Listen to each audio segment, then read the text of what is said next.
me by giving me a personal message, okay?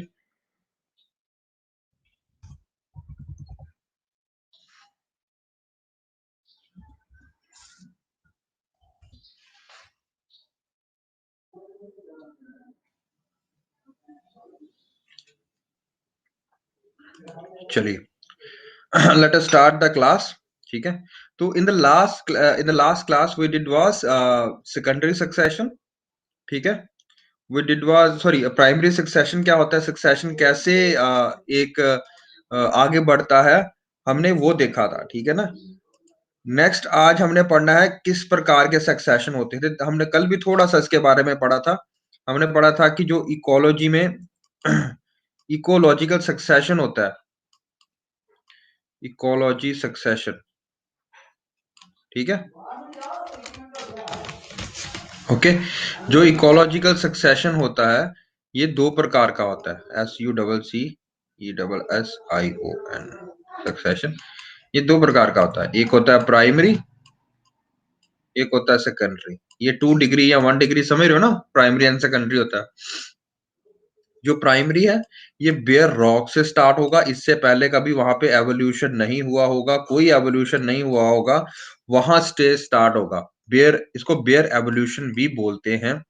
या rock stage start होगा, या बिल्कुल जहां पे कभी भी soil formation didn't take place, वहां पे ये स्टार्ट होगा. जो प्राइमरी होगा आपका, ये आपको बताया था कल मैंने, जब आपकी कोई कुदरती आपदा आ जाती है, जैसे अर्थक्वेक आया, जैसे कि कोई लैंड सबसाइड कर गई है, फॉल्टिंग हो गई है वहां पे, या वार्पिंग हो गई है, उसके कारण क्या होता है कि वो जो वहां पे नॉर्मल ऑलरेडी क्लाइमेक्स कम्युनिटी थी वो डिस्ट्रॉय हो गई है, पार्शली या कंप्लीटली.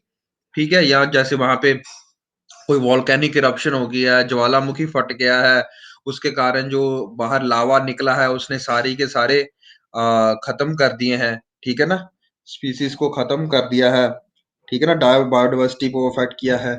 तो आफ्टर दैट जो स्टार्ट होगी हमारी succession, that will be known as secondary succession. Okay, secondary succession कौन, इन दोनों में से विच ऑफ यू थिंक कि कौन सा ज्यादा फास्ट होगा, प्राइमरी और सेकेंडरी? बताइए कौन सा जल्दी वापस पहुंचेगा. Secondary of course. ठीक है ना, इट्स लॉजिकल सेंस, क्योंकि यहाँ पे ऑलरेडी सॉइल बनी पड़ी है, यहाँ पे पहले उनको सॉइल बनानी पड़ती है, इसलिए ये थोड़ा स्लो चलता है, ये ज्यादा फास्ट होता है.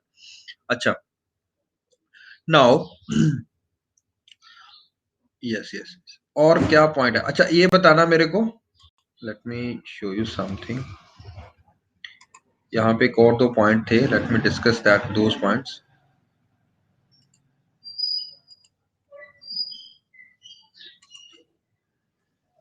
सीरियल कम्युनिटी we discuss ना. we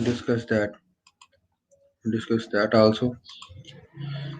Now let us discuss this. अच्छा,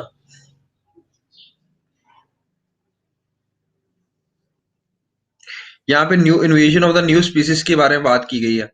are you getting this point ना. ये इंटरमीडिएट स्टेज की बात कर रहे हैं हम, इंटरमीडिएट स्टेज की. ये इन्होंने 200 साल का बताया, 200 साल का साइकिल बताया. ठीक है, जो सेकेंडरी सक्सेशन किसको बोलता है, sequential development of biotic communities after complete और partial destruction of existing community. ठीक है, तो जो पहले पार्शियल या कंप्लीट डिस्ट्रक्शन हो चुकी है ऑलरेडी, उसके ऊपर जब नई बायोटिक कम्युनिटीज जन्म लेती हैं, प्लांट्स एंड एनिमल्स जन्म लेते हैं दोबारा से, they are known as succession, secondary succession. ठीक है, ओके.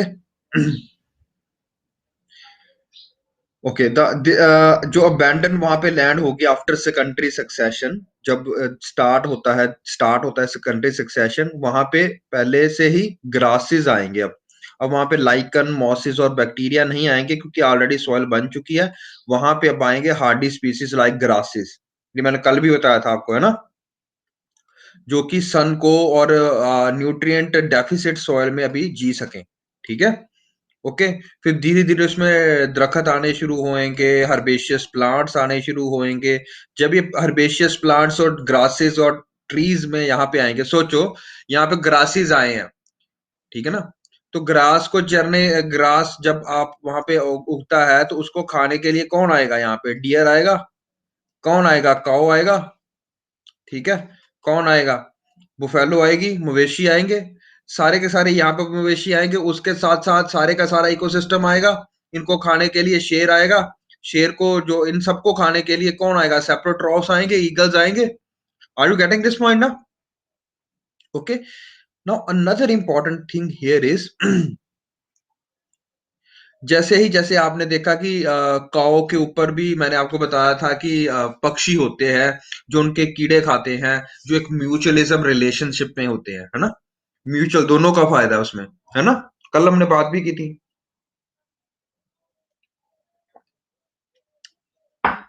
बताइए, लगा ना समझ? यस। तो जब वो आएंगे पक्षी, और पता है कि सबसे ज्यादा पॉलिनेशन कौन करते हैं? बीज और पक्षी, है ना? बर्ड्स। तो जैसे जैसे यहाँ पे ग्रास में अब बर्ड्स आएंगे, बर्ड्स के साथ में बीज आएंगी, छोटे छोटे जानवर आएंगे, तो वो क्या करेंगे? पॉलिनेट करेंगे। पॉलिनेट करेंगे तो वहां पे ट्रीज आएंगे। जब ट्रीज आएंगे तो फिर वो पूरा का पूरा एरिया धीरे धीरे करके फॉरेस्ट में या क्लाइमेक्स कम्युनिटी में हमारे पास बन जाएगा। Done. This is how secondary succession takes place. It is faster. Yes, it is faster. ठीक है। फास्टर होता है, डाइवर्सिटी द्वारा भी रिच होता है। ठीक है। ये सारा कुछ होता है, हम बाले बढ़ के आ चुके हैं। डाइवर्सिटी के दौरान भी रिच होगा, और क्या?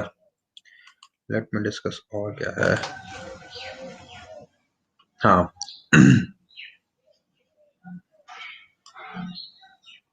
फॉरेस्ट ये हम कर चुके हैं, ठीक है ना? Okay.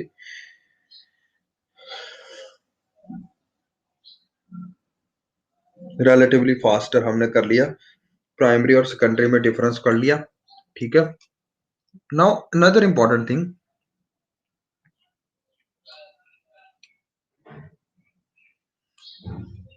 What is autogenic and allogenic succession? एक तो हमने पढ़ा प्राइमरी और secondary, what is autogenic and allogenic?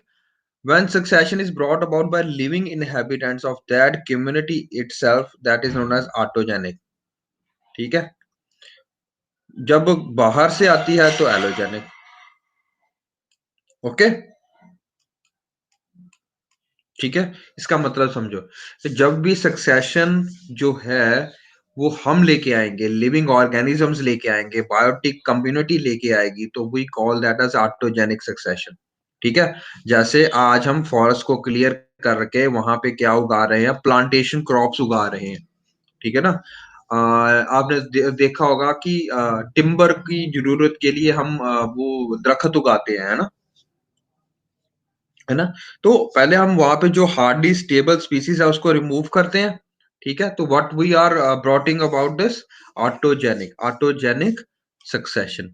Allogenic succession वही जो होता है जो कि एबायोटिक कंपोनेंट्स के द्वारा लाया जाता है। जैसे अगर कोई आग लग जाती है, फ्लड हो जाते हैं, वोल्केनिक इरप्शन हो जाती है, तो ये सारा आपके पास क्या लेके आएगा? Allogenic succession. Okay. Now this is a UPSC question for the year 2017.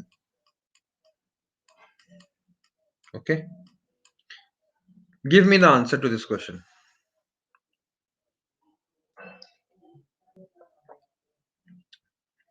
Question समझ लो। कहते हैं जी, ग्रास लैंड में ट्रीज क्यों नहीं रिप्लेस करते ग्रासेस को? ठीक है ना? As a part of ecologic succession, क्यों?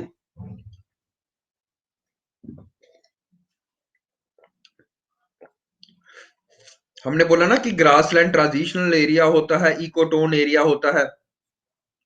पर अगर देखा जाए तो ट्रीज आगे क्यों नहीं बढ़ते?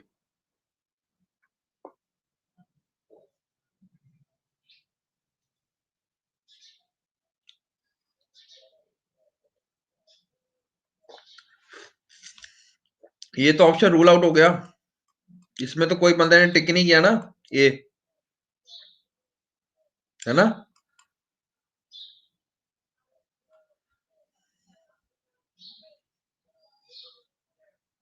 Answer is C. ओके। ना दिमाग के घोड़े धमकाओ कि क्यों ऐसा है।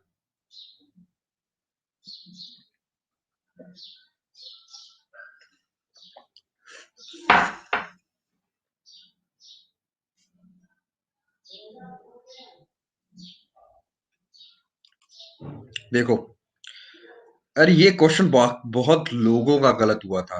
No doubt on your case, आपने भी यही सिलेक्ट किया, सेफ ऑप्शन सिलेक्ट करने की कोशिश की आपने कि भाई जो कॉम्प्रिहेंसिव ऑप्शन हो हम उसको सिलेक्ट करते हैं। लेकिन अगर आप ध्यान दो ना, इधर क्वेश्चन को ध्यान से देखो, ग्रास लैंड में ग्रास होते हैं, है ना, रिप्लेस क्यों नहीं करते ग्रासेस को? आपकी डोमिनेंट कम्युनिटी होती है ना, इसको फॉरेस्ट क्यों नहीं कहते जी, रिप्लेस कर देते? पहली बात, फॉरेस्ट जहां पे ग्रासेस होंगे, ध्यान से सोचो, wherever there are grasses, क्या वहां पे कोई ओपन सोइल होएगी, खाली जगह?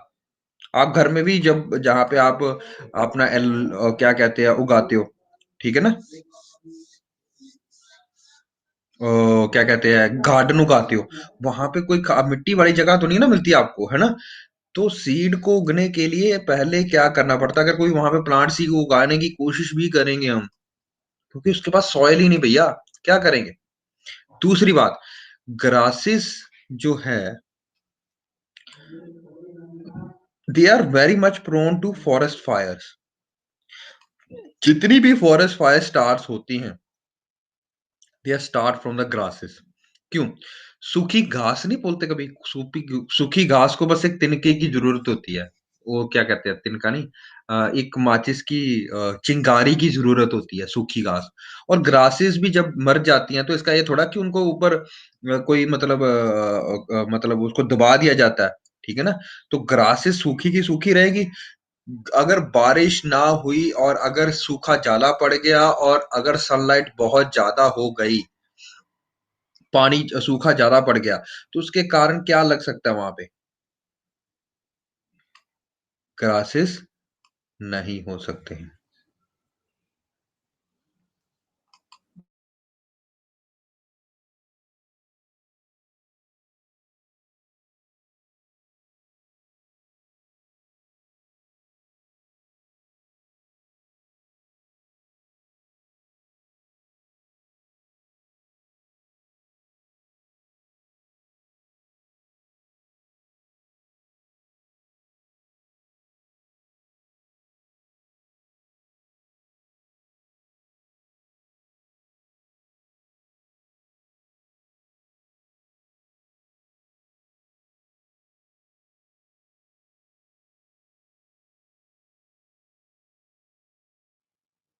हाँ, अब ठीक है? अब ठीक है, बताओ। कभी भी पॉज आ रहा है? हेलो? ना ओके? सभी लिए ओके है? ओके है? सबको सुनाई दे रहा है? ओके। तो what we were discussing is जो ग्रासेस होते हैं, एक तो वहां पे कोई सीड उगने को नहीं देंगे वो आपको। क्यों नहीं उगने को देंगे सीड आपको? क्योंकि वो ऑलरेडी वहां पे ऑक्यूपाइड है, वहां पे एरिया ऑलरेडी ऑक्यूपाइड है, वहां पे कोई सॉइल खाली नहीं है कोई चीज के उगने के लिए, ठीक है ना? दूसरी बात जो हम बात कर रहे थे कि जो सूखी घास है उसको आग बड़ी जल्दी लगती है, ठीक है ना? लेकिन फॉरेस्ट में कंपैरेटिवली धीरे धीरे लगती है आग, ठीक है ना, समझ रहे हो? तो फॉरेस्ट फायर जो मतलब ग्रासलैंड में फायर जो होती है। और दूसरा आपने ऑप्शन जो चूज किया, डी ऑप्शन तो था ही नहीं किसी टाइम पे, ए ऑप्शन भी था ही नहीं किसी टाइम पे, answer was between B and C. तो दिस इज 50-50 चांस, है ना? अब आपने देखा लिमिटेड सनलाइट। अरे अब बताओ मेरे को, जो ग्रासेस होंगे, उन्होंने ग्रासलैंड के ऊपर पूछा है, ठीक है? ग्रासेस होंगे या even for that matter forest भी, सबसे ज्यादा बड़ी चीज क्या है उनके पास? फॉरेस्ट या ग्रासेस कहाँ आएंगे? जहां पे सनलाइट ज्यादा हो भैया, कम नहीं। Are you getting this point? Okay, this is good, लगा समझ? लिमिटेड सनलाइट ना लिखते तो option would have been B, ठीक है? इसीलिए आपने जब भी ए टू बी या बी से सी, जब दो ऑप्शंस में सिलेक्ट करना है, दो बार पढ़ो उन ऑप्शंस को और सोचो कि भैया लिमिटेड सनलाइट का क्या मतलब है, लिमिटेड क्यों लिखा उन्होंने?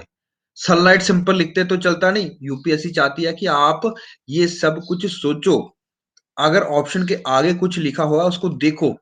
तो लिमिटेड क्यों लिखने की जरूरत पड़ी उनको, सिंपल सनलाइट भी तो लिख सकते थे, है ना, और फिर ठीक हो जाता, क्योंकि फिर ऑप्शन में ये बिल्कुल ठीक था। लेकिन लिमिटेड सनलाइट लिखा है, ग्रासेस के लिए तो सनलाइट ज्यादा चाहिए होती है भैया, फॉरेस्ट के लिए भी सनलाइट ज्यादा चाहिए, अदरवाइज वहां पे फॉरेस्ट नहीं होगा जहां पे लिमिटेड सनलाइट होगी। Okay, good, you understand why the answer is C and not B?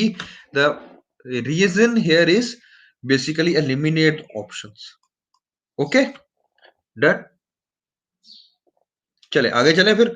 Allogenic किसी बच्चे ने बोला था, समझा दो सर। एलोजेनिक होता है जो भी सक्सेशन जो है वो ब्रॉट आउट होता है वॉल्केनिक इरप्शन से या कोई भी कुदरती आपदा से। आपने देखा होगा जब जब कभी भी कोई ज्वालामुखी फटता है तो वो जो लावा बाहर निकलता है वहां पे जितने भी बायोडाइवर्सिटी होती है, जितने भी प्लांट्स हैं, उनको खत्म कर देता है, ठीक है ना। क्यों? क्योंकि वो बहुत ज्यादा गर्म होता है। लेकिन आप सबको ये भी पता होगा कि वो जो बाद में वहां पे आज के मतलब 2 4 5 साल बाद, वो एक नेचुरल प्रोसेस भी अगर आप देखो तो they are one of the biggest, मतलब अगर आप देखो ना कि अर्थ में सबसे ज्यादा फर्टाइल एरियाज कहाँ पे हैं, फर्टाइल सॉइल्स कहाँ पे हैं, वो वोल्केनिक सॉइल्स होती हैं। Why they are more fertile, बताइए क्यों फर्टाइल है? क्योंकि जो वोल्केनिक लावा जो अंदर से आ रहा है धरती के, उसमें बहुत सारे इनऑर्गेनिक मटेरियल्स होते हैं। लाइक उसमें आप देखोगे बहुत सारा कार्बन होता है, बहुत सारा सल्फर होता है, बहुत सारा पोटेशियम, एनपीके फर्टिलाइजर जो हम डालते हैं, वो सारा कुछ होता है, धरती के अंदर से आ रहा है वो सारा माल। जब वो ठंडा होगा तो किस में तब्दील होगा, बताइए मेरे को? मिट्टी में। अब ये जो मिट्टी है वो दुनिया की सबसे उपजाऊ मिट्टी होएगी, ठीक है ना। तो वहां पे सेकेंडरी सक्सेशन बहुत जल्दी आएगा, और उस तरह के सक्सेशन को हम बोलेंगे जो कि कुदरती आपदा के बाद आता है, उसको हम बोलते हैं एलोजेनिक सक्सेशन।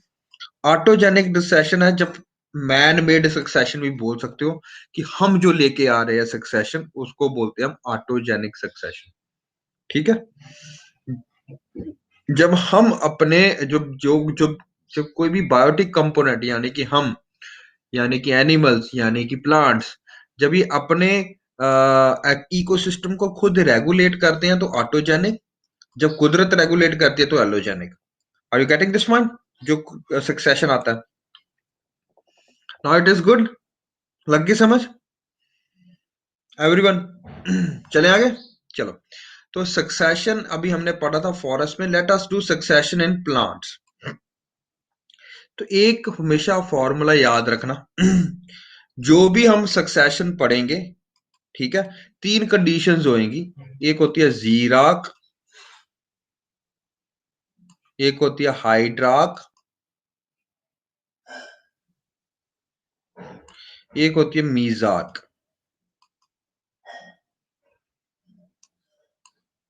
मीजाक, हाइड्राक, जीराक। जहां पे हाइड्रा आ गया मतलब वाटर की बात कर रहे हैं हम, ठीक है। यहाँ पे जीराक आ गया यानी कि एरिड कंडीशंस की बात कर रहे हैं, डेजर्ट की बात कर रहे हैं। एरिड कंडीशंस मतलब बहुत ज्यादा ड्राई होगा वो, बहुत ज्यादा वहां पे सनलाइट होएगी। यहाँ पे हाइड्रा की जहां पे वर्ड आ गया वहां पे वाटर की बात करेंगे।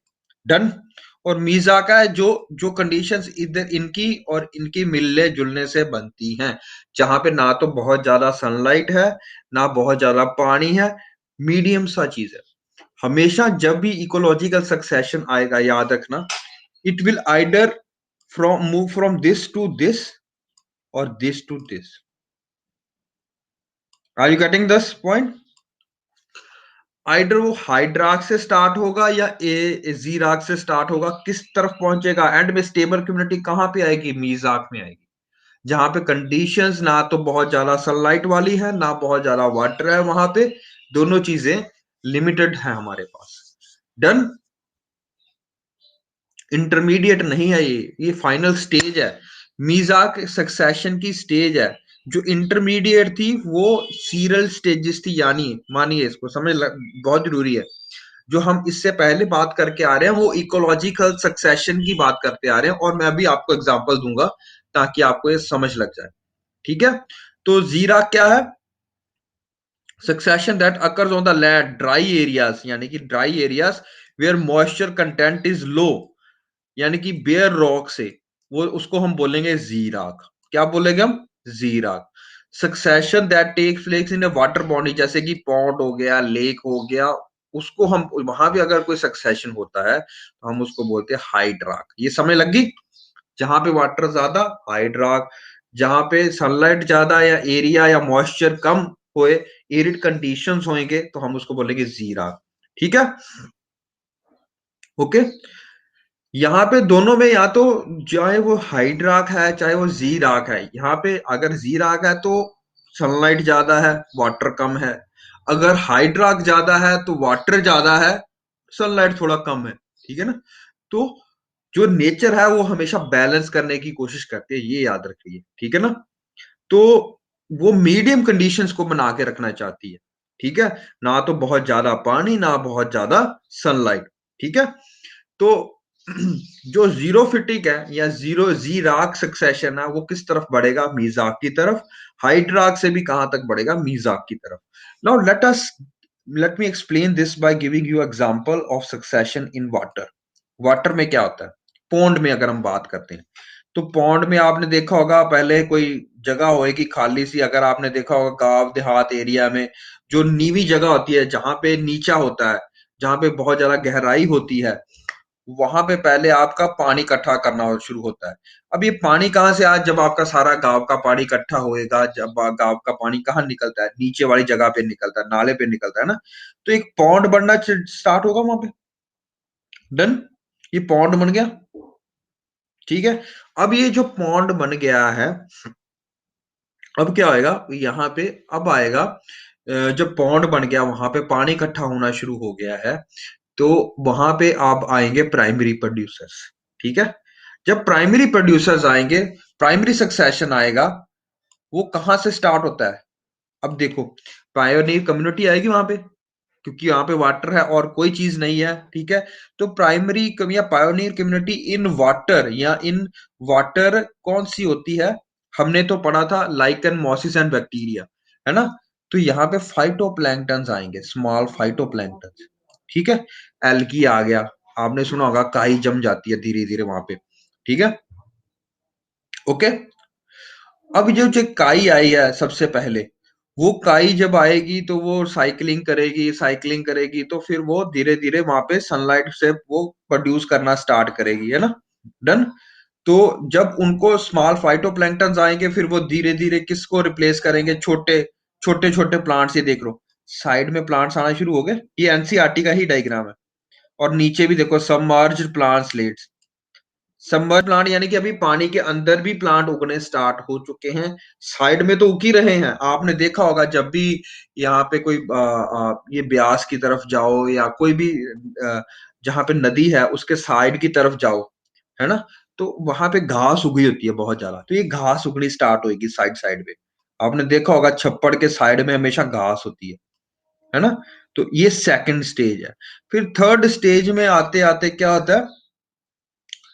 कमल का फूल खिलता है। ठीक है? ये वाला, है ना? तो कमल का फूल कहाँ पे फ्री फ्लोटिंग होता है ना, वो नीचे तो अटैच नहीं होता ना, वो ऊपर तैरता है। तो कमल के फूल भी आ गए। अब देखो, देखो क्या आ गया, भर नहीं रही थोड़ी सी। ठीक है ना? ये देखो नीचे भी आ गया, साइड में भी आ गया। अब इसके बाद आता है स्वाम्प स्टेज, छप्पड़ बन जाना, दलदल बन जाना। आपको दलदल का नाम सुना होगा। तो अब पानी क्या हो रहा है? पानी यहाँ पे सबसे ज्यादा था, कम हो रहा है, कम हो रहा है। यहाँ पे हम हाइड्राक बोल दें, यहाँ पे पानी बहुत ज्यादा तो हाइड्राक है।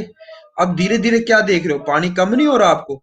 ये ए है, ये बी है, ये सी है, ये डी है, ये ई है, ये एफ है ना? सक्सेशन दिख रहा है? ये डी में आते आते स्वैम्प स्टेज बन जाएगा, है ना? स्वाम स्टेज जब बढ़ गया तो दलदल बन जाएगी। अब यहाँ पे अंदर से घास उगना शुरू हो गया, देखो, मार्श। स्वाम से मार्शिस बन के, मार्शिस होता है जब बहुत ज्यादा दलदल बन जाए, वहां पे पैर रखा हो तो अंदर खुब जाता है वहां पे, है ना? पानी यहाँ पे बहुत दलदल वाला है, आप अंदर नहीं जा सकते हो क्योंकि दलदल हो सकती है। ठीक है? तो पानी की गहराई और घास की गहराई बहुत ज्यादा होती है। जब ये इसके बाद जब आएगी नेक्स्ट स्टेज आएगी, वो कौन सी आएगी? फॉरेस्ट वाली, एफ वाली। ठीक है, तो आपने अभी तक ये देखा कि हमने यही बनाया उसको। पहले क्या था? हाइड्राक, फिर क्या हो गया? Mesarch. Are you getting this point? Medium conditions में आ गया, फॉरेस्ट में आ गया, क्लाइमेक्स कम्युनिटी पे आ गया। समय लग गया ना? ये समय लगा अभी। ये एनसीईआरटी से दिया गया है, देखो +2 की एनसीईआरटी का पेज है ये डायग्राम। ये समझ आना बहुत जरूरी है बेटा, नहीं समझ आया तो पूछ लो एक बार। चले आगे फिर। You get this point? What is forest, ये सबमर्ज प्लांट्स क्या होते हैं, स्क्रब स्टेज क्या होती है, हाइड्राक टू जीराक। इसी तरह से हम पहले भी पढ़ के आए थे, जीराक टू, ये देखो जीराक होता है जब वहां पे कोई सिर्फ वो हो, क्या कहते हैं, रॉक स्टेज हो। तो रॉक स्टेज से हम फुल फ्लैश्ड इस स्टेट में आए हैं, यानी कि एरिड स्टेट से, जीराक स्टेट से हम मीजाक स्टेट में आए हैं। तो ये दोनों एग्जांपल मैंने अब आपको करा दी है। ये हमने एग्जांपल पढ़ी है जीराक टू मीजाक एंड हाइड्राक टू मीजाक की। Done done done. चले आगे। Anybody confused in this?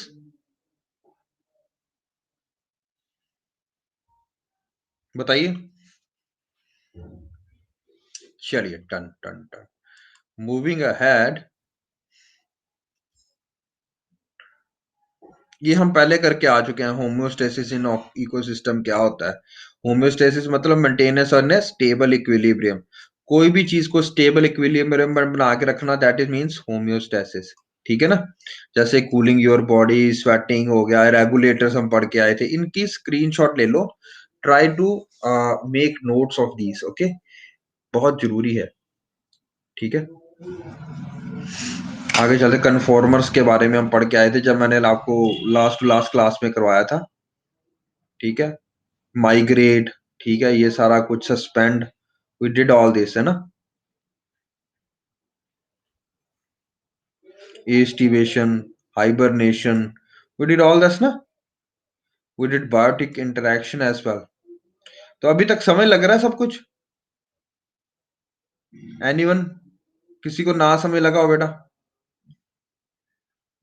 Good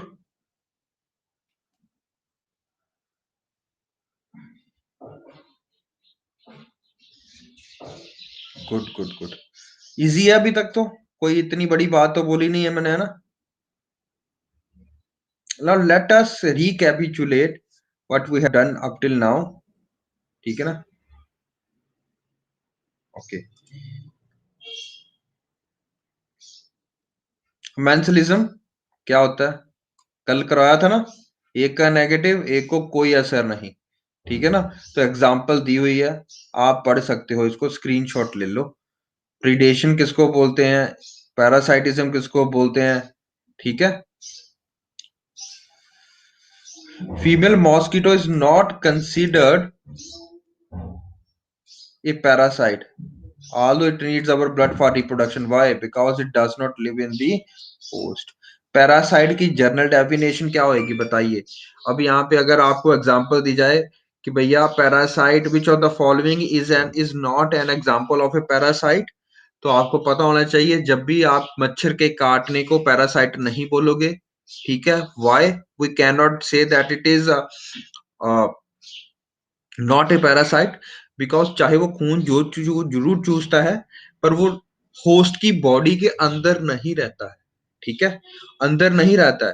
अब जो आपने देखा होगा, मच्छर जो होता है, फीमेल एनोफिलीज है, जो आपको मलेरिया कॉज करती है, ये एक लेके जाती है पैरासाइट जिसका नाम है पैरामीशियम। पैरामीशियम, है ना? तो ये पैरामीशियम जो है, ये पैरासाइट है जो आपकी बॉडी में जाता है। Oh sorry sorry, not paramecium, sorry sorry, that is plasmodium, है ना? प्लाज्मोडियम है ना? ओके सॉरी, पैरामीशियम बोला गया मुंह से। तो Plasmodium, thanks for correcting me भी ना। तो Plasmodium vivax and Plasmodium falciparum जो है, इसकी वेरिएशंस होती हैं। ओके। तो वो जो है वो पैरासाइट जो अब हमारे अंदर जाता है तो वो कॉज करता है डिजीज। मच्छर के काटने से कोई डिजीज नहीं होती। मच्छर के जो हमारे अंदर ट्रांसफर करता है प्लाज्मोडियम पैरासाइट, उसके कारण डिजीज होती है। डन। पॉजिटिव एसोसिएशंस भी पढ़े थे हमने, ये से एग्जांपल देख लेना। ठीक है। Try to gather data on this. Mutualism के बारे में हम कल पढ़ के आए थे, we did that as well. Okay okay okay, pyramid of number, neutralism. Neutralism extremely unlikely, मैंने बता दिया था आपको कि न्यूट्रलिज्म आराम से नहीं हो सकता, सीधे सीधे नहीं हो सकता। Now let us do something about next chapter. उस चैप्टर का नाम मैं आपको बता दूं। Wait wait wait,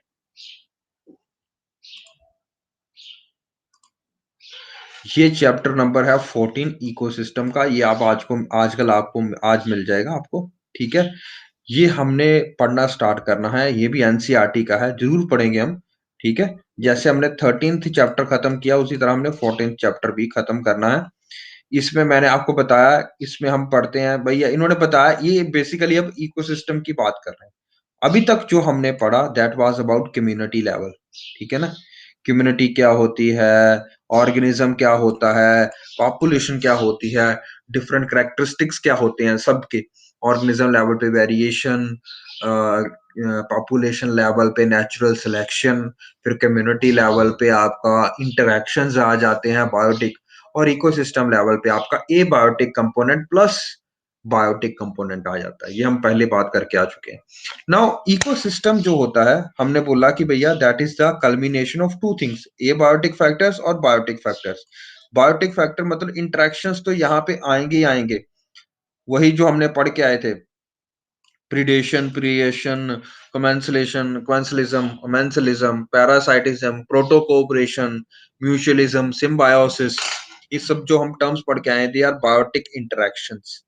What are abiotic interactions? That is, we now include nutrient cycling also. Nutrient किस तरह से साइकिल होते हैं एक इकोसिस्टम में, वो भी यहाँ पे न्यूट्रिएंट साइक्लिंग का सिस्टम भी हम यहाँ पे डालने की कोशिश करें। ठीक है। डन। अब इकोसिस्टम बहुत बड़ा भी हो सकता है, ऐसी कोई लिमिट नहीं है कि इतने टाइम बाद हम बोलेंगे कि ये इकोसिस्टम है और इतने टाइम बाद बोलेंगे ये इकोसिस्टम नहीं है। तो इकोसिस्टम की जो जनरल डेफिनेशन है वो मैंने आपको बता दी है। ठीक है। लेकिन ecosystem can be terrestrial also, aquatic also. एक बात यहाँ पे याद कर लो, जब मैं बोलूंगा अब आप बोलना सर यहाँ इस बुक में कई बार लिखा हुआ ग्रासलैंड इकोसिस्टम, और मैंने आपको पिछली बार या कल भी काफी टाइम पे पहले बताया था ग्रासलैंड कम्युनिटी। ठीक है। इन दोनों में अंतर क्या है बताइए। इन दोनों बातों में अंतर क्या है। ग्रासलैंड इकोसिस्टम भी हो सकता है, ग्रासलैंड कम्युनिटी भी हो सकता है, लेकिन दोनों में अंतर क्या है बताइए।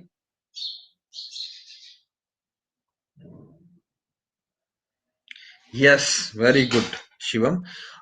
जब हम कम्युनिटी की बात करते हैं, ये देखो लिखा होगा, कम्युनिटी की बात करते हैं तो सिर्फ हम इंटरेक्शन की बात करते हैं। जैसे कि अगर हमने कहा कि कोमेंसलिज्म, मेंसलिज्म, प्रीडेशन, ये जो सारी इंटरेक्शंस थी, चाहे वो ऑर्गेनिज्म, यहाँ पे अगर पत्ता गिर रहा है नीचे, ठीक है ना, तो ये पत्ता गिर गया बस काम खत्म है इसका, इसने फल गिरा दिए नीचे या फल दे दिए। इसका पक्षी के साथ क्या रिलेशन हो सकता है, बर्ड्स के साथ में। बर्ड्स यहाँ पे आके रह सकते हैं, बर्ड्स इसके फल खा सकते हैं, दैट इज ओनली इंटरेक्शन। ठीक है ना। डन। इसमें कोई एबायोटिक कंपोनेंट नहीं आया। लेकिन लेकिन जब हम इकोसिस्टम की बात करते हैं तो ये क्या करेंगे हम, तो हम एक पूरा साइकिल बनाएंगे कि इसके पत्ते, पतझड़ में क्या होगा, ये पत्ते नीचे गिराएगा। जब ये पत्ते नीचे गिराएगा तो वो है तो ऑर्गेनिक कंटेंट ही ना, है ना, ऑर्गेनिक मास है। उसको डिस्ट्रॉय करने के लिए कौन आएंगे, पत्ते को खाने के लिए कौन आएगा, अर्थवॉर्म्स आएंगे, बहुत सारे इंसेक्ट्स आएंगे जो उसको थोड़ा धीरे धीरे करके तोड़ देंगे। ठीक है। अब जब ये टूट जाएगा, उसको और तोड़ने के लिए हमारे पास सेप्रोट्रॉप्स, फंगाई आ जाएंगे, फंजाई आ जाएंगे, अर्थवॉर्म आ जाएंगे। ये तोड़ तोड़ के उसको क्या बना देंगे, सॉइल का हिस्सा बना देंगे, जिसको आप बोलते हो humus. Humus, HUMUS, humus, organic content जहां पे होता है। ठीक है, अगर बात यहीं पे रुक जाती तो कम्युनिटी की बात हो जाती। जब ये पूरा साइकिल चल पड़ा है जिसमें सॉइल की फॉर्मेशन भी हो रही है, सॉइल में न्यूट्रिएंट्स भी जा रहे हैं, न्यूट्रिएंट रिच सॉइल हो रही है, किस प्रकार हो रही है, डेट्रीवोर सेप्रोट्रॉफ्स के कारण हो रही है, तब इन सारे प्रोसेस को हम क्या बोलेंगे, we call that as an ecosystem. ठीक है, इकोसिस्टम ट्री लेवल पे भी हो सकता है, जैसे मैंने अभी आपको example the, this is a example of tree ecosystem. एक ट्री किस तरह से रेगुलेट करता है पूरी की पूरी जगह में। तो कम्युनिटी, जब मैं बात कर रहा हूँ ग्रासलैंड कम्युनिटी की बात कर रहे हैं, वहां पे ग्रासलैंड कम्युनिटी में हम क्या बात करेंगे, सिर्फ बात करेंगे कि वहां पे डियर आया, डियर ने ग्रास को खाया, डियर को शेर ने खाया, शेर को सब, बस यहाँ तक। ठीक है ना, एक फूड चेन की बात करेंगे। ठीक है, are you getting this point? Not, we do not include food web here. Okay, community versus, ये बात आपको समझ लगी है तो आगे चलते हैं, चले आगे। Done done done. अब जो कम्युनिटी सिस्टम्स होते हैं हमारे पास, they can either be man made and they can either be, पहले तो हमने बात किया था दो तरह के इकोसिस्टम होते हैं, लेट अस सी, एक होता है नेचुरल, एक होता है मैन मेड। ठीक है, दो इकोसिस्टम हो गए। नेचुरल में हमने ऑलरेडी बात करके आ चुके हैं, एक्वाटिक भी हो सकता है या टेरेस्ट्रियल हो सकता है। ठीक है, टेरेस्ट्रियल मतलब क्या होता है, लैंड बेस्ड कोई भी इकोसिस्टम हो, ट्री इकोसिस्टम हो गया, ग्रासलैंड इकोसिस्टम हो गया, फॉरेस्ट इकोसिस्टम हो गया, डेजर्ट इकोसिस्टम हो गया। ये सारे इकोसिस्टम जो कि लैंड पे निर्भर करते हैं, लैंड पे डिपेंड होते हैं, लैंड पे होते हैं, they are known as terrestrial ecosystem. Aquatic ecosystem कौन सा होता है, अभी हम पढ़ के आए हैं एग्जांपल उसकी, पॉन्ड। पॉन्ड इकोसिस्टम पढ़ के आए हैं ना। ठीक है, पॉन्ड इकोसिस्टम हो गया, हमने पढ़ा है अभी फ्रेश वाटर, एस्चुरी पढ़ी थी, एस्चुरी, एस्चुरी पढ़ी थी हमने, रिवर पढ़ा था, ओशन पढ़ा था, मैराइन पढ़ा था, कोरल रीफ्स पढ़े थे। ये सारे कौन से हैं भैया, ये सारे हैं एक्वाटिक इकोसिस्टम के हिस्से। Are you getting this point? बताइए। ठीक है, तो ये हो गए। लेकिन अब मैन मेड इकोसिस्टम में क्या आता है भैया, मैन मेड इकोसिस्टम में आता है हमारे पास क्रॉपलैंड। झोना लाइदा आप, है ना, झोना लगाते हैं, पानी खड़ा करते हो, तो वो भी एक तरह का एक्वाटिक हो गया ना, सबमर्ज्ड या एक्वाटिक क्रॉपलैंड या इकोसिस्टम, मैन मेड इकोसिस्टम। हम फॉरेस्ट भी उगाते हैं अब कमर्शियल यूजेस के लिए, that is a terrestrial man made ecosystem. Done, okay, everyone good?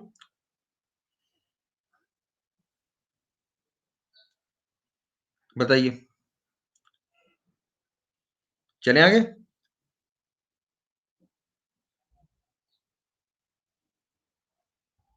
चलिए चलिए चलिए,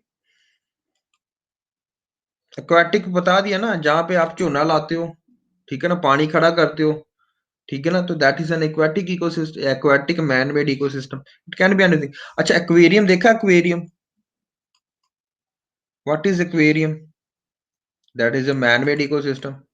वो देखा ना, एक ग्लास में, बहुत बड़ा ग्लास होता है, उसमें पानी डाला जाता है, फिर मच्छियां डाली जाती है, फिर उसको चारा डालते हो आप, ठीक है ना, तो वो एक्वेरियम क्या है, छोटा इकोसिस्टम, एक्वेरियम इकोसिस्टम, यहाँ पे लिखा भी होगा कहीं पे, देख लेना, एक्वेरियम की एग्जांपल दी होगी इन्होंने, देख लेना, यहाँ पे दी हुई है, पढ़ लेना इसको। ठीक है, ये देखो दिया, cropland, fields and aquarium are man made ecosystems. Done. NCERT की एक एक लाइन में आपको पता होना चाहिए कि क्या लिखा हुआ है। ठीक है, तो ये लिखा हुआ लाइन में, ठीक है, दैट्स गुड। चलो आगे चलते हैं। इसमें एक लाइन और बहुत अच्छी लिखी है और मैं आपको पढ़वाना चाहता हूँ वो, क्योंकि एनसीईआरटी हमारा बेसिस है, इसके ऊपर रख के आपने कोई भी देखना। और आप, मैंने कई बार आपको चैलेंज भी किया है, आप शंकर आईएएस जो इसकी रिकमेंडेड टेक्स्ट बोलते हैं उसको पढ़ के देखो, यहाँ पे उन्होंने ये बातें ही नहीं की हैं। जो एनसीईआरटी लिख के गया है उसके ऊपर तो बुक ही नहीं बनी भाई। इसीलिए मैं एनसीईआरटी को अलग से करवा रहा हूँ आपको, कि ये बेस इसको मान के चलो, पेपर यहीं से आएगा। ठीक है, Shankar IAS is a good reference book, it's a reference book. ठीक है, but your main book should be NCERT and NIOS. Notes वहां से बनाने हैं, ये रेफर करने के लिए कोई अच्छा माड़ा माड़ा मोटा पढ़ना है कहीं से और थोड़ा सा पढ़ने की कोशिश हो रही है, जिज्ञासा हो रही है, तो पढ़ो, अदरवाइज नहीं। ठीक है, otherwise always refer NCERT. NCERT should be the base. Okay, चलिए आगे चलते हैं। इन्होंने बोला इन ऑर्डर टू, अच्छा, इन्होंने कहा कि भाई इकोसिस्टम में ना क्या होता है, 3-4 चीजें होती हैं। ठीक है, पर बेसिकली यहां पे सिस्टम कैसे वर्क करता है, इनपुट होता है कुछ, ठीक है, इनपुट से ट्रांसफर होता है, ट्रांसफर से होता है आउटपुट होता है, जहां से बाहर निकल जाता है इकोसिस्टम से। ठीक है, अब ये इनपुट क्या है, इनपुट है जो आपको बाहर से एबायोटिक फैक्टर्स मिल रहे हैं, like sunlight. Sunlight is the input. जब सनलाइट नहीं आएगी तो क्या ग्रीन ट्रीज जो है अपना खाना बना पाएंगे? नहीं। ठीक है ना, तो उसके ऊपर जितनी भी फूड चेन है, क्या फिर वो एनर्जी ट्रांसमिट कर पाएगी? यहाँ पे फूड चेन है, फूड चेन है ना, फूड चेन क्या होती है? ये सनलाइट को किसने इनपुट लिया? ग्रासेस ने या ट्रीज ने? ठीक है, उसको किसने खाया? डियर ने। डियर को किसने खाया? लॉयन ने। तो एनर्जी ट्रांसफर हो रही है। अगर हम मोटा मोटा बात करें तो हम जब भी फूड चेन या फूड वेब की बात करते हैं तो we say that transfer of energy takes place at every stage, at every trophic level. Are you understanding this concept?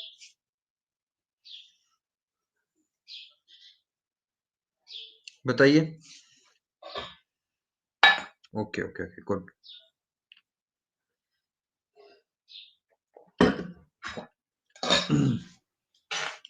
तो हमने देखा कि भैया फूड चेन, और उसके बाद आउटपुट होता है। आउटपुट क्या होगा? आउटपुट होता है कि भाई जब हम न्यूट्रिएंट डिग्रेडेशन की बात करते हैं,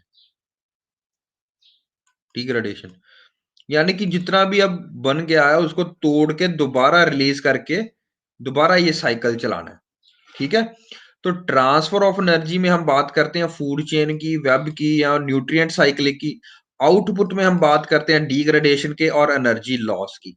ये बात करेंगे क्या होता है एनर्जी लॉस, क्या होता है डिग्रेडेशन। ठीक है, done. Degradation is basically brought about by saprotrophs like bacteria, fungi. ठीक है, ईगल, दे आर सेप्रोट्रॉफ्स। ठीक है ना, डेट्रीवोर्स, अर्थवॉर्म, सेप्रोट्रॉफ्स। तो ये सारे क्या करते हैं, कंप्लेक्स ऑर्गेनिक मटेरियल्स को तोड़ के सिंपलर कन्वर्ट करते हैं। डन। चले चले चले, तो हमने अभी तक इकोसिस्टम का स्ट्रक्चर पढ़ा है। अब हम पढ़ने जा रहे हैं प्रोडक्टिविटी, फिर हम डिकम्पोजिशन, फिर एनर्जी फ्लो, फिर पिरामिड्स। डन। ओके,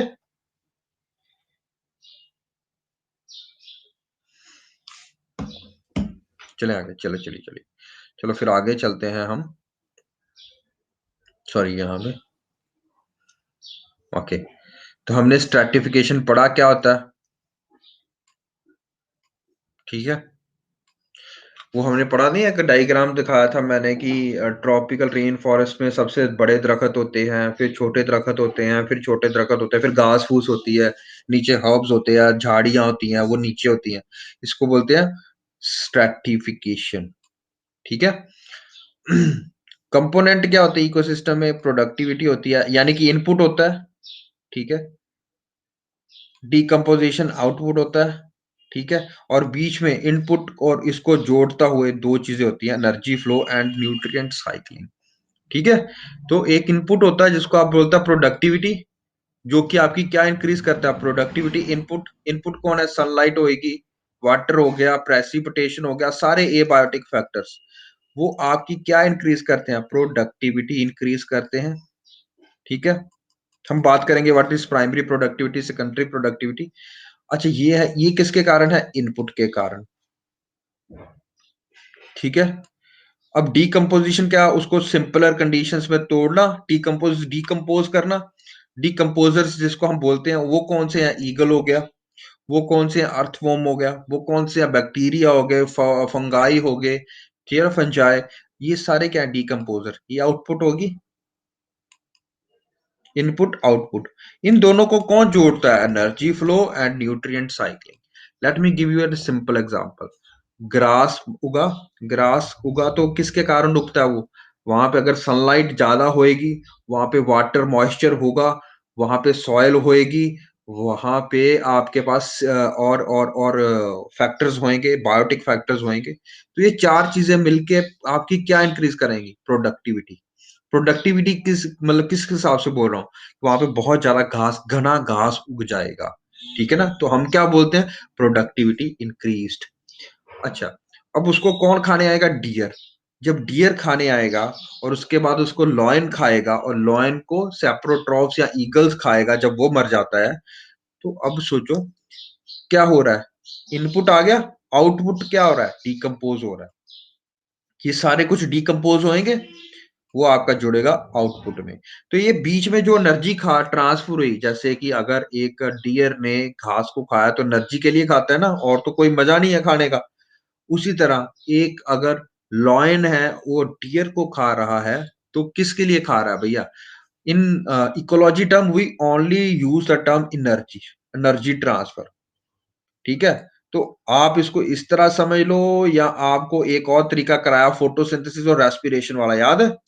C6H12O6 जो है, उसको आप ऑक्सीजन के साथ रेस्पिरेशन करके तोड़ते हो तो क्या बनता है? CO2 हमने बताया था, H2O बनाया था, और हमने 38 एटीपीज बनाए थे, और हमने बनाया था कि हीट एवोल्यूशन होती है यहाँ पे। डन। तो एटीपीज का समझ लो, एनर्जी साइक्लिंग समझ लो, जिस तरह से मर्जी समझने की कोशिश करो। ये सारा किसका खेला चल रहा है? एनर्जी फ्लो का। ओके। जब एनर्जी एक ट्रॉफिक लेवल से, एक प्राइमरी प्रोड्यूसर से जब सेकेंडरी कंज्यूमर में जाएगी या प्राइमरी कंज्यूमर में जाएगी, तो हम उसको बोलेंगे एनर्जी फ्लो, ठीक है? इसको हम क्या बोलेंगे? Energy flow. गुड। लग गया समझ? बताइए। ठीक है। न्यूट्रिएंट साइक्लिंग का भी बताया था मैंने आपको कि जब अब डिकम्पोज हो जाएगा, आउटपुट आ गई, डिकम्पोज हो गया, तो आपका न्यूट्रिएंट साइक्लिंग में चला जाएगा। तो ये न्यूट्रिएंट साइक्लिंग आ जाएगा उसके बाद। Done done done. चले आगे। तो एग्जांपल दी हुई है इन्होंने बहुत अच्छे से। ये इन्होंने पॉन्ड सिस्टम की एग्जांपल दी है। पॉन्ड सिस्टम का diagram, if I let me show, if I have that diagram, दूसरी तरफ पॉन्ड इकोसिस्टम का। Let me let me search it for you.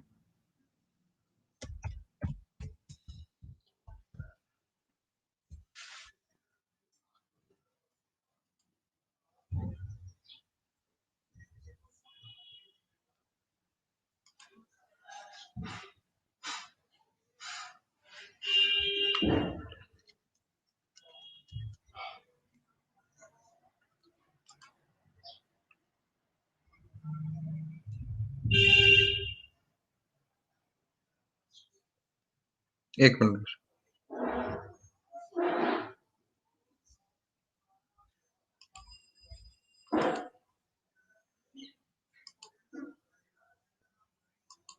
बेटा आवाज आ रही है? हेलो।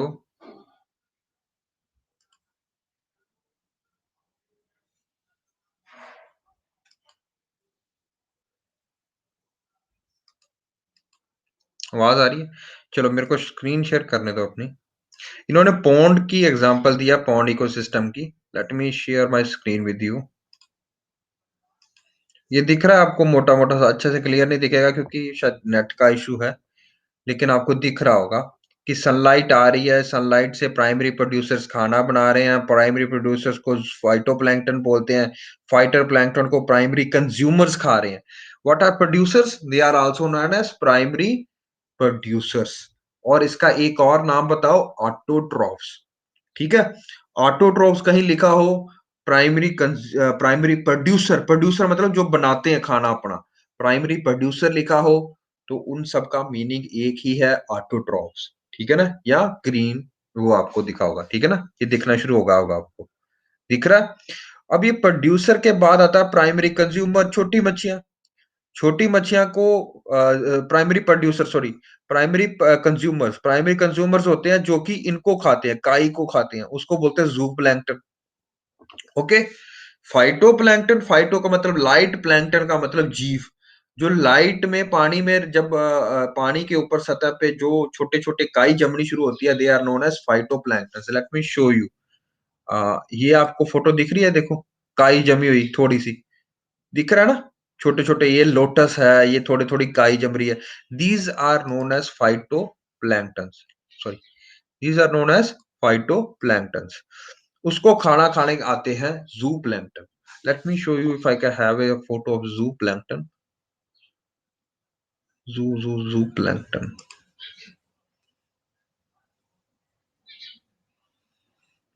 यहाँ पे अगर आप देख पा रहे हो छोटे-छोटे जीव होते हैं, तो ये ज़ूम प्लैंक्टन्स होते हैं। ये जो ज़ूम प्लैंक्टन्स है इसको खाती हैं बड़ी मछलियाँ, ठीक है ना? छोटी मछलियाँ को हम बोलते हैं सेकेंडरी कंज्यूमर। प्राइमरी कंज्यूमर कौन से हैं? आपको बता दिया जो कि प्राइमरी प्रोड्यूसर्स को खाते हैं। अब जो मच्छी को कौन खाएगा? सेकेंडरी, जिसको हम बोलेंगे सेकेंडरी कंज्यूमर, ठीक है? जो मच्छियाँ हैं उसको बोलेंगे हम सेकेंडरी कंज्यूमर। जो इसको खाता है मच्छी को, उसको हम बोलते हैं टर्शियरी कंज्यूमर। टर्टल जैसे टर्टल हो गया, टर्टल मच्छियाँ खा लेता है तो turtle is a tertiary consumer, ठीक है? और जब ये सारे कुछ इनको कौन खाएगा? Quaternary consumer. क्वाटरनरी कंज्यूमर आपको ओमनिवोर भी बोल सकते हो। टर्टल को कौन खा सकता है बताइए? इस पॉन्ड इकोसिस्टम में, बताइए दिमाग लगा के। समझ रहे हो मेरी बात? Crocodile, very good. जो क्रोकोडाइल होता है वो इसको खा जाता है, तो हम उसको क्वाटरनरी कंज्यूमर बोलते हैं। क्वाटरनरी मतलब 4th लेवल का कंज्यूमर, ठीक है? और दूसरी बात, अब जब ये सारे मरेंगे, इतने सारे लोग मरेंगे, तो उनका जब मरेंगे तो वो सारा नीचे बैठेगा, सेडिमेंट बोलेगा जिसको आप बोलते हो, नीचे बैठ जाना, सेडिमेंट बैठ जाना। उसको तोड़ने के लिए कौन आएगा अब? बताइए खुद से। डेट्रीवोर, ठीक है ना? डिकम्पोज़र्स, बैक्टीरिया, फंजाई, है ना? ये सारे लोग आएँगे, फिर ये उसको तोड़ के दोबारा ऑर्गेनिक कंटेंट में तब्दील कर देंगे। हमने पढ़ा था ये सारा कुछ आज, है ना? Pond ecosystem. तो यू अंडरस्टैंड दिस कांसेप्ट बेटा? चलें आगे फिर?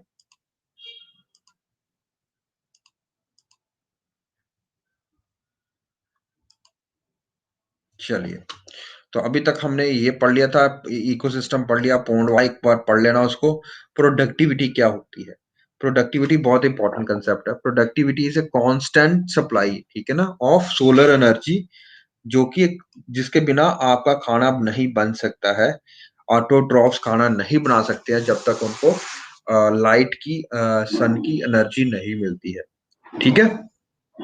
तो हम उसको क्या बोलते हैं? They are the primary input, ठीक है ना?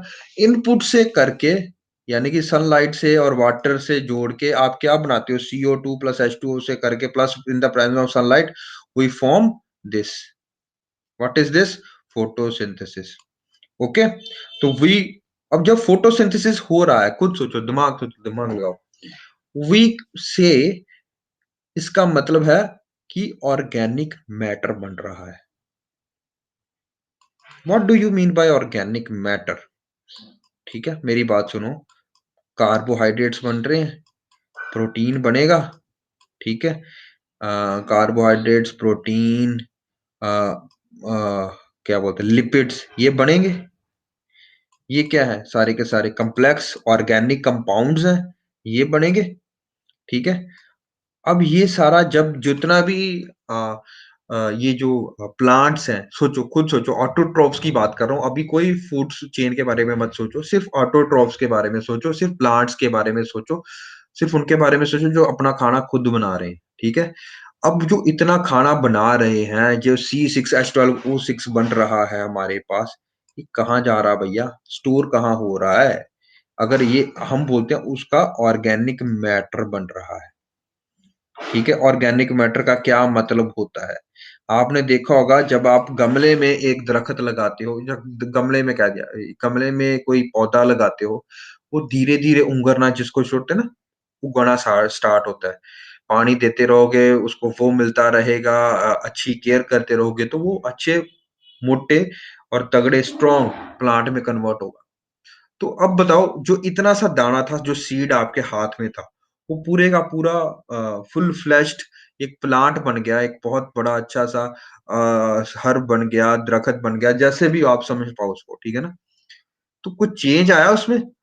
वी सेड कि उसमें क्या इकट्ठा हो गया? Organic matter. अब ये ऑर्गेनिक मैटर कहाँ इकट्ठा हुआ बताइए? Where is the organic matter here? बोलते हैं ना कि ऑर्गेनिक मैटर इकट्ठा हो गया। Where is the organic matter? Very good Harsimran. सिर्फ स्टेम नहीं, इसकी स्टेम बनी, रूट्स बनी, रूट हेयर बने, ठीक है, कैम्बियम बना, जाइलम बना, फ्लोएम बना। हम पढ़ के आए थे मॉर्फोलॉजी में, सारी चीजें पढ़ो। कैम्बियम, फ्रूट, हाँ फ्रूट्स, फ्रूट्स बने, ठीक है ना, फ्लावर्स बने। ये सारे के सारे क्या है? ऑर्गेनिक मटेरियल ही है। लीफ बने, क्या है ये सारे के सारे? ऑर्गेनिक मटेरियल ही तो है। Are you getting this point? ठीक है। तो ये जो हम बात कर रहे हैं अभी तक के लिए, ये प्राइमरी प्रोडक्शन की बात कर रहे हैं। प्राइमरी प्रोडक्शन कौन करेगा? हाँ, सब कुछ बना दिया, वही मेरिस्टेम, ठीक है ना, सब लोग डिवाइड होता रहता, ऑर्गेनिक मैटर बनता जाता है। तो जितना भी, अब प्राइमरी प्रोडक्शन कौन करेंगे? Primary producers. प्राइमरी प्रोड्यूसर्स कौन से हैं बताइए? प्लांट्स, ठीक है ना। तो ये जो प्लांट्स जो अपना ऑर्गेनिक मैटर बना रहे हैं, we call them as primary producers. Primary production, ठीक है ना, प्राइमरी प्रोडक्टिविटी। ओके।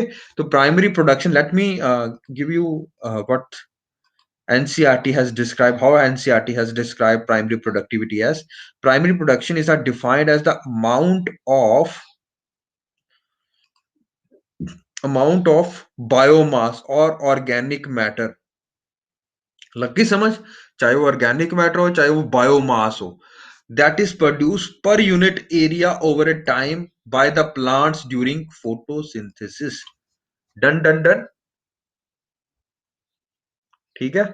एक साल में अगर मैं बोलूं कि एक प्लांट कितना बढ़ता है, उसका एरिया पर स्क्वायर किलोमीटर, पर स्क्वायर मीटर कितना वो ऑर्गेनिक कंटेंट इकट्ठा करता है, कितना उसका बायोमास बढ़ता है, वो by the process of photosynthesis, we call that as primary productivity. ये समझ लगा? Primary productivity.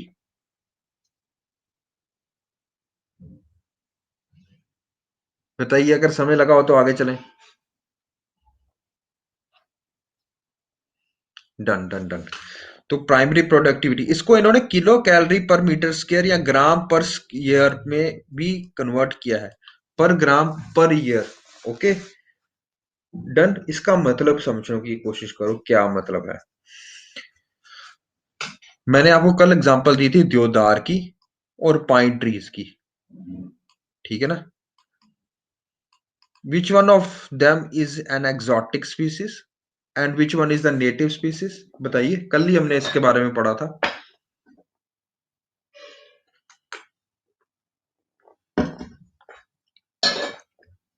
नेटिव, हाँ ठीक है। हमने कल ये भी पढ़ा था कि देवदार बड़ा धीरे धीरे बढ़ता है, ठीक है ना, और इसको 30-40 साल लगते हैं पूरा बनने में। पाइन फॉरेस्ट को आप 10 सालों में बना सकते हो। But do you think the primary productivity is किसकी ज्यादा होगी, ए की या बी की?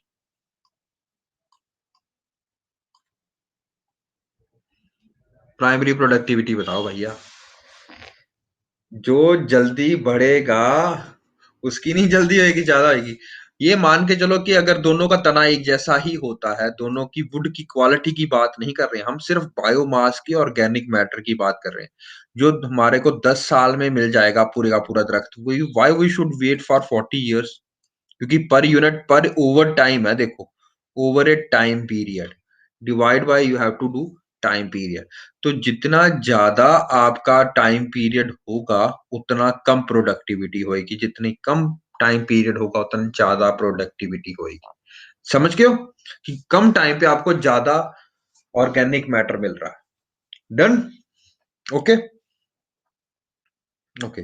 तो अभी तक हमने सिर्फ यही बोला है कि प्राइमरी प्रोडक्टिविटी क्या होती है। अब प्राइमरी प्रोडक्टिविटी दो तरह की होती है, एक ग्रॉस प्राइमरी प्रोडक्टिविटी और एक होती है net primary productivity. What is gross, what is net, ये समझने की बात जरूरी है, क्योंकि ये क्वेश्चन बना एक बार यूपीएससी में इसका। देखो, हमने अभी तक यह बात की है कि भैया जी सनलाइट और वाटर आपने लिया और एक जो है प्लांट ने उसको क्या कन्वर्ट कर दिया, ऑर्गेनिक मैटर या बायोमास में कन्वर्ट कर दिया। डन, ठीक है। थ्रू द प्रोसेस, किस प्रोसेस का क्या नाम है बताइए? जिससे कि एक प्लांट है वो सनलाइट और वाटर का यूज करके ऑर्गेनिक मैटर बना रहा है। What is this process known as? बताइए। Very good Beena, photosynthesis. ठीक है ना, फोटोसिंथेसिस। फोटोसिंथेसिस के what are the by products of photosynthesis? बताइए, ये भी बताइए। What are the by products of photosynthesis? अभी पढ़े हमने। CO2, O2। O2 यार क्या बात कर रहे हो शिवम से? O2 बाई प्रोडक्ट थोड़ा है, ये बाई प्रोडक्ट की बात कर रहे हैं हम। बाई प्रोडक्ट मतलब क्या होता है? ये प्रोडक्ट्स होते हैं ना, सॉरी ये होते हैं reactants. CO2 plus H2O, sorry C6H12O6, sorry sorry sorry sorry, yes yes yes, सही बात है। These are the by products, yes these are the by product, sorry my mistake. ठीक है, तो C6H12O6 प्लस O2 है ना, तो O2 क्या है? बाई प्रोडक्ट है। C6H12O6 क्या है? ग्लूकोज क्या है? ये भी बाई प्रोडक्ट है। ATPs क्या है? ये भी बाई प्रोडक्ट है। हीट क्या है? ये भी बाई प्रोडक्ट है। ये सारे इसके बाई प्रोडक्ट है फोटोसिंथेसिस के। अच्छा ये बताओ मेरे को, अब ये जो एनर्जी बन रही है, ये कहाँ जा रही है भैया? ये क्यों बना रहा प्लांट? इसको एनर्जी बनाने की जरूरत क्यों पड़ी भैया? क्योंकि इसको फंक्शंस करने हैं, इसको और भी काम करना है। सिंपल फोटोसिंथेसिस खाना नहीं बनाना है, ये इतना भी उदारवादी नहीं होता प्लांट। उसको अपना जीवन जीना भी है, ठीक है, ग्रोथ करनी है। एपिकल मेरिस्टेम जो है उससे ग्रोथ करानी है, लेटरल मेरिस्टेम से लेटरल ग्रोथ करानी है। That is energy extensive process. वहां पे एनर्जी लगेगी, वहां पे एटीपी लगेगा, पैसे लगेंगे। पैसे कौन से हैं? सेल के पास, एटीपी के थ्रू। ठीक है ना, तो एटीपी बनाना इसलिए जरूरी है। अब जब एटीपी बनेगा, ठीक है ना, एटीपी बनेगा, तो एटीपी किस तरह से बनता है बताइए मेरे को? Let me show it here. Let me write down the two equations here. Okay. So CO2 plus H2O plus sunlight will lead to the formation of C6H12O6 plus O2. These are the two only byproducts. मैंने ATP गलती से बोल दिया था. These are the only two byproducts. What are else? C6H12O6 plus O2. This is respiration. Okay, ऊपर वाला photosynthesis, this is respiration. This will lead to the formation of CO2 plus H2O plus what? H2O plus 38 ATPs plus heat. Okay, this is the byproduct. अगर कोई बंदा आपसे पूछे what is the byproduct of respiration, तो you say carbon dioxide, water, and ATPs and energy, heat energy. When somebody says what is the byproduct of photosynthesis, तो ये ऊपर वाली reaction, let me change it a colour, ये वाली reaction जो है that is photosynthesis वाली। This is photosynthesis. इसका क्या प्रोडक्ट है? ठीक है, these are this glucose and oxygen. Okay, glucose and oxygen are the by products. अच्छा, इसमें दो तरह की रिएक्शंस होती हैं, एक होती है एनाबॉलिक, एक होती है कैटाबॉलिक। ठीक है, अच्छा एक एनाबॉलिक कैटाबॉलिक क्या चीज है भैया? जब दो छोटी चीजें मिलकर बड़ी चीज बनाएगी, कंप्लेक्स चीज बनाएगी, नई चीज बनाएगी, we call that as anabolic. Which of these two reactions do you think, A और B, is anabolic reaction? Mind you, anabolic reaction growth करवाती है, यस, ठीक है, एनाबॉलिक। तो एनाबॉलिक रिएक्शन कौन सी है? फोटोसिंथेसिस। तो कई बार यूपीएससी ने एक बार ये क्वेश्चन भी डाला था, तभी मेरे को याद आया कि फोटोसिंथेसिस के ऊपर एक क्वेश्चन था, it is the anabolic process. ठीक है ना, एनाबॉलिक प्रोसेस मतलब बढ़ता है, ये चीज ग्रोथ कराती है। ग्रोथ कराने के लिए आपको कॉम्प्लेक्स ऑर्गेनिक मटेरियल चाहिए। Complex organic like glucose, like protein, like fats ये चाहिए। तो जब 2 छोटे सिंपलर चीज़ें मिलकर कॉम्प्लेक्स चीज़ बनाती है एनाबॉलिक।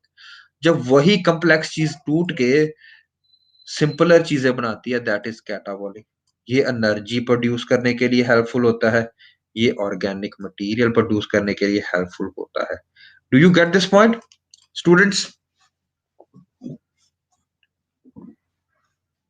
इतना सा पॉइंट समझ लगा? That's good. सबको लग गया? किसी का डाउट तो नहीं रह गया? ओके। तो ये फोटोसिंथेसिस है, ये रेस्पिरेशन है।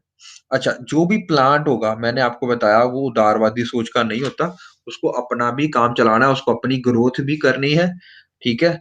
तो आपको नहीं लगता कि जितनी भी प्राइमरी प्रोडक्टिविटी है, जितना भी ऑर्गेनिक मास बना है, जितना भी एनाबॉलिक प्रोसेस हुआ है, एनाबॉलिक प्रोसेस हुआ है, वो फोटोसिंथेसिस के कारण हो चुका है। बट वो रेस्पिरेशन भी तो करेगा, मर थोड़ा जाता है, ठीक है ना? अब मैंने आपको बताया था ये तभी कि रात को कभी भी दरख्त के नीचे नहीं सोना चाहिए क्योंकि रेस्पिरेशन करते हैं उस टाइम पे वो, है ना? रेस्पिरेशन करते हैं तो रेस्पिरेशन इसमें कौन-सी टर्म है ये देखो।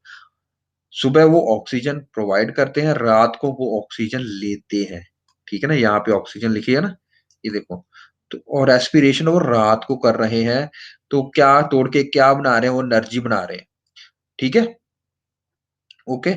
तो आपके पास एक चीज़ आ गई ग्रॉस प्राइमरी प्रोडक्टिविटी जीपीपी जिसमें हमने बोला कि भाई सारी फोटोसिंथेसिस करके जितना भी ऑर्गेनिक मटेरियल बनाता है प्लांट हम उसको बोलेंगे ग्रॉस प्राइमरी प्रोडक्टिविटी फोटोसिंथेसिस करके। अभी रेस्पिरेशन नहीं लाएंगे इसमें। What is net primary productivity?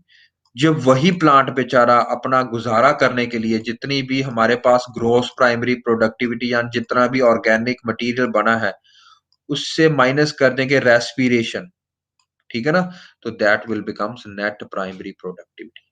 Did you get this formula? बताइए। एलोवेरा कहां से आ गया भाई? ठीक है। Did you get this? Gross primary minus respiration is your net primary productivity.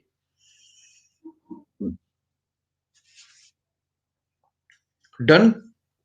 सबको समझ लगा तो बताइए।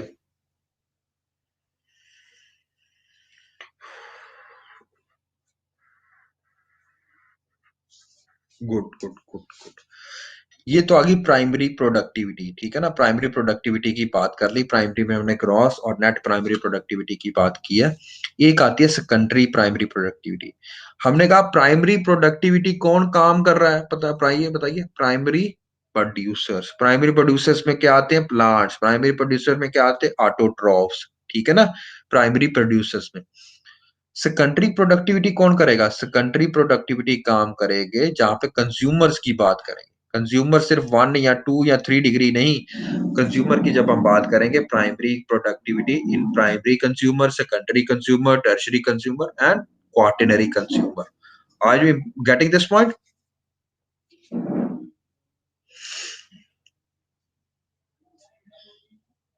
एवरीवन बताइए।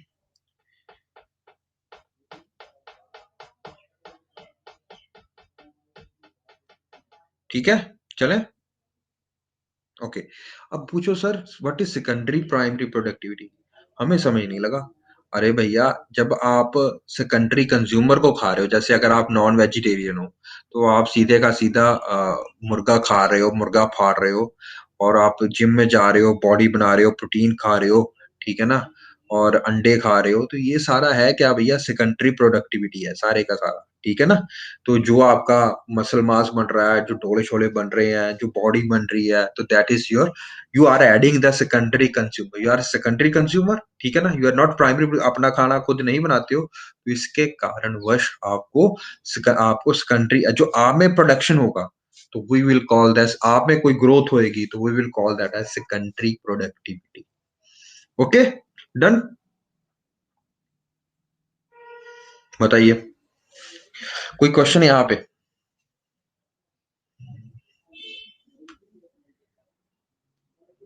चले आगे। तो डीकम्पोजिशन हमारा नेक्स्ट वाला था। हमने प्रोडक्टिविटी पढ़ी थी ना? प्रोडक्टिविटी में हमने net primary productivity, gross primary productivity, फिर सेकेंडरी प्रोडक्टिविटी पढ़ी हमने, 3 चीजें पढ़ी वहां पे। Now let us move to second process of ecology, that is decomposition. Decomposition क्या है? कॉम्प्लेक्स ऑर्गेनिक मैटर जो हमने ऊपर बनाया प्राइमरी प्रोडक्टिविटी में, उसको तोड़ के सिंपल में कन्वर्ट करना है। ठीक है, जैसे अगर डिकम्पोजर्स हैं, वो कॉम्प्लेक्स और मैटर को तोड़ के simple carbon dioxide, water, nutrient इसमें कन्वर्ट करना, इसको हम प्रोसेस को बोलते हैं डीकम्पोजिशन। क्या बोलते हैं हम? डीकम्पोजिशन। ठीक है, जो भी लीव्स हैं, डेड प्लांट मटेरियल है, बार्क है, फ्लावर है, डेड रिमेन्स है एनिमल्स के, फीकल मैटर है हमारा, दे ऑल कंस्टिट्यूट डेट्राइटस। क्या बनाते हैं हम इसको? क्या बोलते हैं हम इसको? डेट्राइटस। ठीक है, this is the raw material for decomposition. ठीक है, डन। तो व्हाट आर डेट्राइटस क्या है? जो भी आपका डेड प्लांट और and animal and their waste products हैं, वो सारे के सारे कंस्टिट्यूट योर डेट्राइटस। ठीक है, व्हाट इज डेट्रीवोर? जो काम करते हैं, डेट्राइटस को तोड़ते हैं सिंपलर प्रोडक्ट्स में, स्मॉलर प्रोडक्ट्स में, दे आर नोन एज डेट्रीवोर्स। ये समय लगा डिकम्पोजिशन में। डेट्राइटस किसको बोलते हैं और डेट्रीवोर किसको बोलते हैं? डेट्रीवोर की एग्जांपल है आपकी अर्थवॉर्म। ठीक है, अर्थवॉर्म क्या करता है? वो जो पत्ते हैं, जो आपका फीकल मैटर है, जो आपका फ्लावर्स हैं, dead remains of plant animals हैं, उनको सिंपलर इनऑर्गेनिक न्यूट्रिएंट्स में कन्वर्ट करता है, सब तोड़ता है, मतलब ये क्रश करने का काम करता है स्मॉलर पार्टिकल्स में। ठीक है, this process is known as fragmentation. Number one process in detritus food chain is तोड़ो, सबसे पहले छोटे पार्टिकल्स में तोड़ो, इसको बोलते हैं फ्रेगमेंटेशन, नंबर वन प्रोसेस। ठीक है, अब क्या, अब सॉइल के ऊपर पत्ता दिखेगा नहीं आपको, लेकिन उसका भूर चूर सा दिखेगा, भूरा भूरा सा, है ना? वो दिखेगा कि छोटे छोटे पार्टिकल्स में वो कन्वर्ट हो चुका है। अच्छा, अब ये सेकंड प्रोसेस आता है, उसका नाम है लीचिंग। अब ये लीचिंग क्या है भैया? लीच कर जाना, नीचे को चले जाना, वाटर के साथ मिक्स होके इनऑर्गेनिक मटेरियल जब ऊपर सॉइल से नीचे की तरफ जाते हैं सॉइल। ठीक है ना? ठीक है, उसको हम बोलते हैं लीचिंग प्रोसेस। क्या बोलते हैं हम? Leaching process. ठीक है, ओके। अब थर्ड, हाँ, जो भी दरखत आया या जो भी दीमक लग गया, उसने भूर चूर इकट्ठा कर दिया, अब वो पानी के साथ मिलके धरती के अंदर चला गया, बारिश हुई, पानी के साथ मिलके धरती के अंदर समा गया, तो वो धरती के अंदर चले जाता है, तो हम उसको बोलते हैं लीच हो गया, न्यूट्रिएंट्स लीच हो गए। Done, okay, did you understand this concept?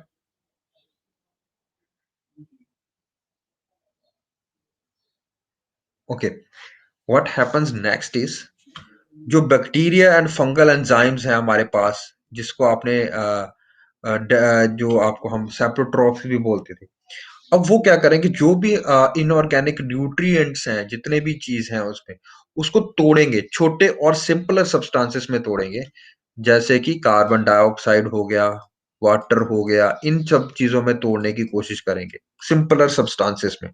ठीक है, इस प्रोसेस को हम क्या बोलते हैं? कैटाबोलिज्म। याद है हमने एनाबोलिज्म और अभी कैटाबोलिज्म अभी करके आए हैं। कैटाबोलिज्म मतलब तोड़ना। ठीक है,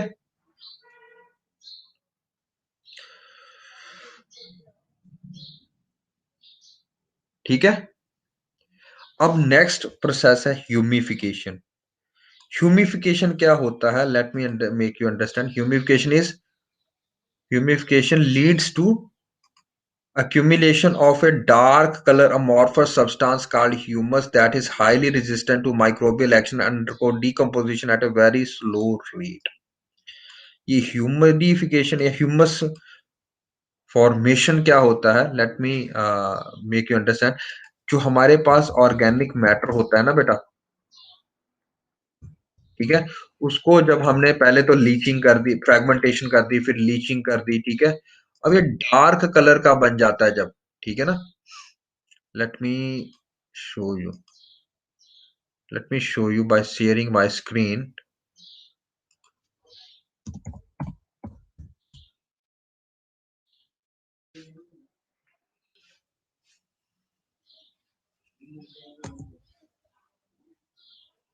let me share my screen.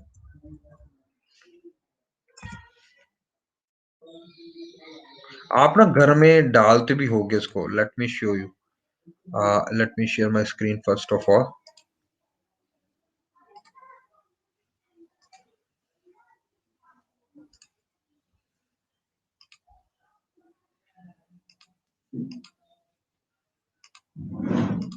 ये देख रहे हो, ब्लैक ब्लैक कलर का, ठीक है ना। आपने वो खाद नहीं डालते, खाद सी बोलते हैं कि ये जीव खाद डालो, है ना, ऑर्गेनिक मैटर डालो इसमें, ह्यूमस डालो इसमें, ठीक है ना। ये ब्लैक कलर का देख रहे हो आप, ये गोए से भी बनता होगा, गोया गोया भी देखा होगा आपने ना, जो काउ डंग होता है उसको भी अगर आप मिनरलाइज करते हो, उसको भी अगर आप डिकम्पोज करते हो, तो वो ये आपको बनाता है, ठीक है ना। ये आप पौधे को देते हो तो पौधे की ग्रोथ बहुत ज्यादा होती है, ठीक है। ये दिख रहा है आपको, ब्लैक ब्लैक कलर का एमॉर्फस। नॉर्मल कलर सॉइल का ब्राउनिश होता है, तो ये डार्क कलर का होता है, आपको दिख लिया। चले आगे। तो ये क्या काम करता है बेसिकली, ये काम करता है आपका improves growth, sorry, improves growth, plant growth, water retaining capacity, good storage of nutrients useful for micro organism, ये सारे चीजें करता है, ठीक है। ब्राउनिश ब्लैक इन कलर होता है, ये अब्सॉर्ब करता है हीट को, तो टेम्परेचर भी मेंटेन करके रखता है, ठीक है। Did you understand this? ठीक है, लगा फिर क्या होता है ये ह्यूमस फॉर्मेशन। ये डार्क कलर का सब्सटेंस होता है एक, जो कि फर्दर इसको अब तोड़ा नहीं जा सकता, माइक्रोबियल एक्शन से ही बनता है, जो कि फर्दर डिकम्पोज नहीं कर सकता है, या बहुत कम डिकम्पोज करता है, या undergo decomposition at a very slow rate, ठीक है। तो इसको हम बोलते हैं, क्या बोलते हैं, ह्यूमस फॉर्मेशन, ठीक है। ओके, ठीक है। अब ये जब धीरे धीरे ह्यूमस को आप तोड़ोगे, धीरे धीरे आप इसमें आप और जैसे आप धरती के अंदर मिलाओगे, तो धरती के जो माइक्रोब्स हैं वो इसको तोड़ने की कोशिश करेंगे और रिलीज क्या करेंगे, इनऑर्गेनिक न्यूट्रिएंट्स, ठीक है। जब इनऑर्गेनिक न्यूट्रिएंट्स बाहर निकल जाएंगे, उस प्रोसेस को हम बोलते हैं मिनरलाइजेशन, ठीक है।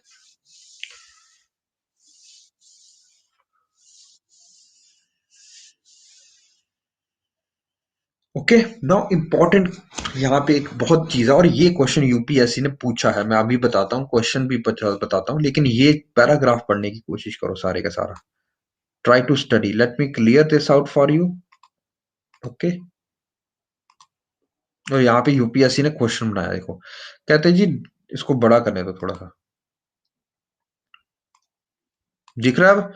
Decomposition is largely N oxygen requiring process, मतलब डिकम्पोजिशन के लिए ऑक्सीजन तो आपको चाहिए, अगर ऑक्सीजन नहीं मिलेगी तो आपका डिकम्पोजिशन नहीं हो पाएगी ऑर्गेनिक मैटर की। याद करो, अब ध्यान से याद करो। आप ना जब कहते हैं ना गोडी करा करो, आप गोडी नहीं करते हो तो प्लांट की प्रोडक्टिविटी डिक्रीज हो जाती है। आपने सूखा जो गार्डनिंग करते हैं ना, जो लोग खेतों में रहते हैं, उनको इस चीज का पता है। तो हल भी जोता जाता है, इसीलिए जोता जाता है कि एयर मिक्सचर हो जाए और ऑक्सीजन रहे। अगर ऑक्सीजन नहीं होएगी, आप ऊपर नीचे मिट्टी को नहीं करोगे, तो वो पौधा जल्दी मर जाता है ना। हर चीज का रीजन होता है। तो ये ऑक्सीजन के लिए करते हैं हम, ताकि डिकम्पोज जितने भी उसके पत्ते गिरे हैं वो डिकम्पोज हों, और डिकम्पोज होकर उसमें ऑर्गेनिक कंटेंट बनाए, ठीक है। The rate of decomposition is controlled by chemical composition of the detritus, ठीक है, डेट्राइटस एंड क्लाइमेटिक फैक्टर्स, ठीक है। केमिकल कंपोजिशन एंड डेट्राइटस की और climatic factors in a particular climatic condition, decomposition rate is slower if detritus is rich in lignin and chitin, and quicker if detritus is rich in nitrogen and water soluble substances like sugar. Very important, ठीक है, ठीक है। Temperature or soil are also important climatic factors that regulate decomposition through their effects on activities of soil microbiota. Warm and moist जो environment है, warm and moist environment they favor decomposition, whereas low temperature and anaerobic inhibit decomposition, resulting in buildup of organic material. This is an important line. Let me show you why that is. और देख लें तो और कुछ तो नहीं रह गया? नहीं, और नहीं। इस पे यूपीएससी ने बाद में क्वेश्चन भी बनाया था। Late me show you how this question was framed. First of all, let us let us understand the concept here. Okay, कहते हैं डीकंपोजिशन हम आप बता चुके हैं, है ना? आ,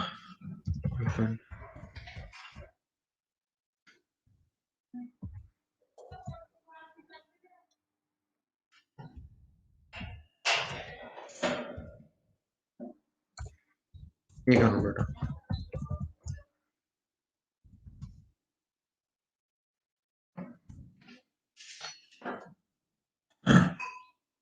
एक मिनट बेटा।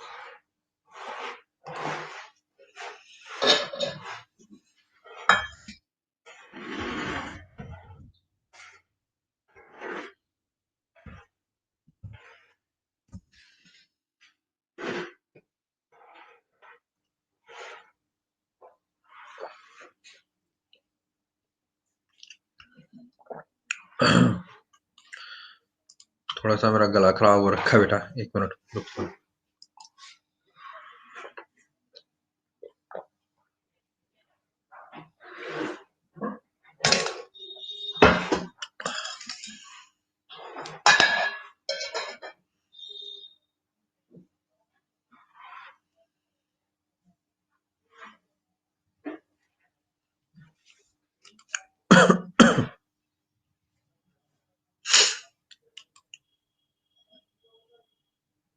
अच्छा, इसमें अभी बात पता क्या की गई है कि भैया ऑर्गेनिक मैटर को बनाने के लिए भी बहुत सारा आपका पास क्या चाहिए, फिजिकल या एबायोटिक फैक्टर्स की जो बहुत ज्यादा है वो इम्पैक्ट करते हैं। टन, ठीक है। ये इम्पैक्ट कैसे करते हैं वो बताया गया है। एक मिनट, वो बताया गया है कि भैया ये कैसे किस तरह से वो इम्पैक्ट करते हैं। हाँ, वही किया मैंने, गर्म पानी पिया।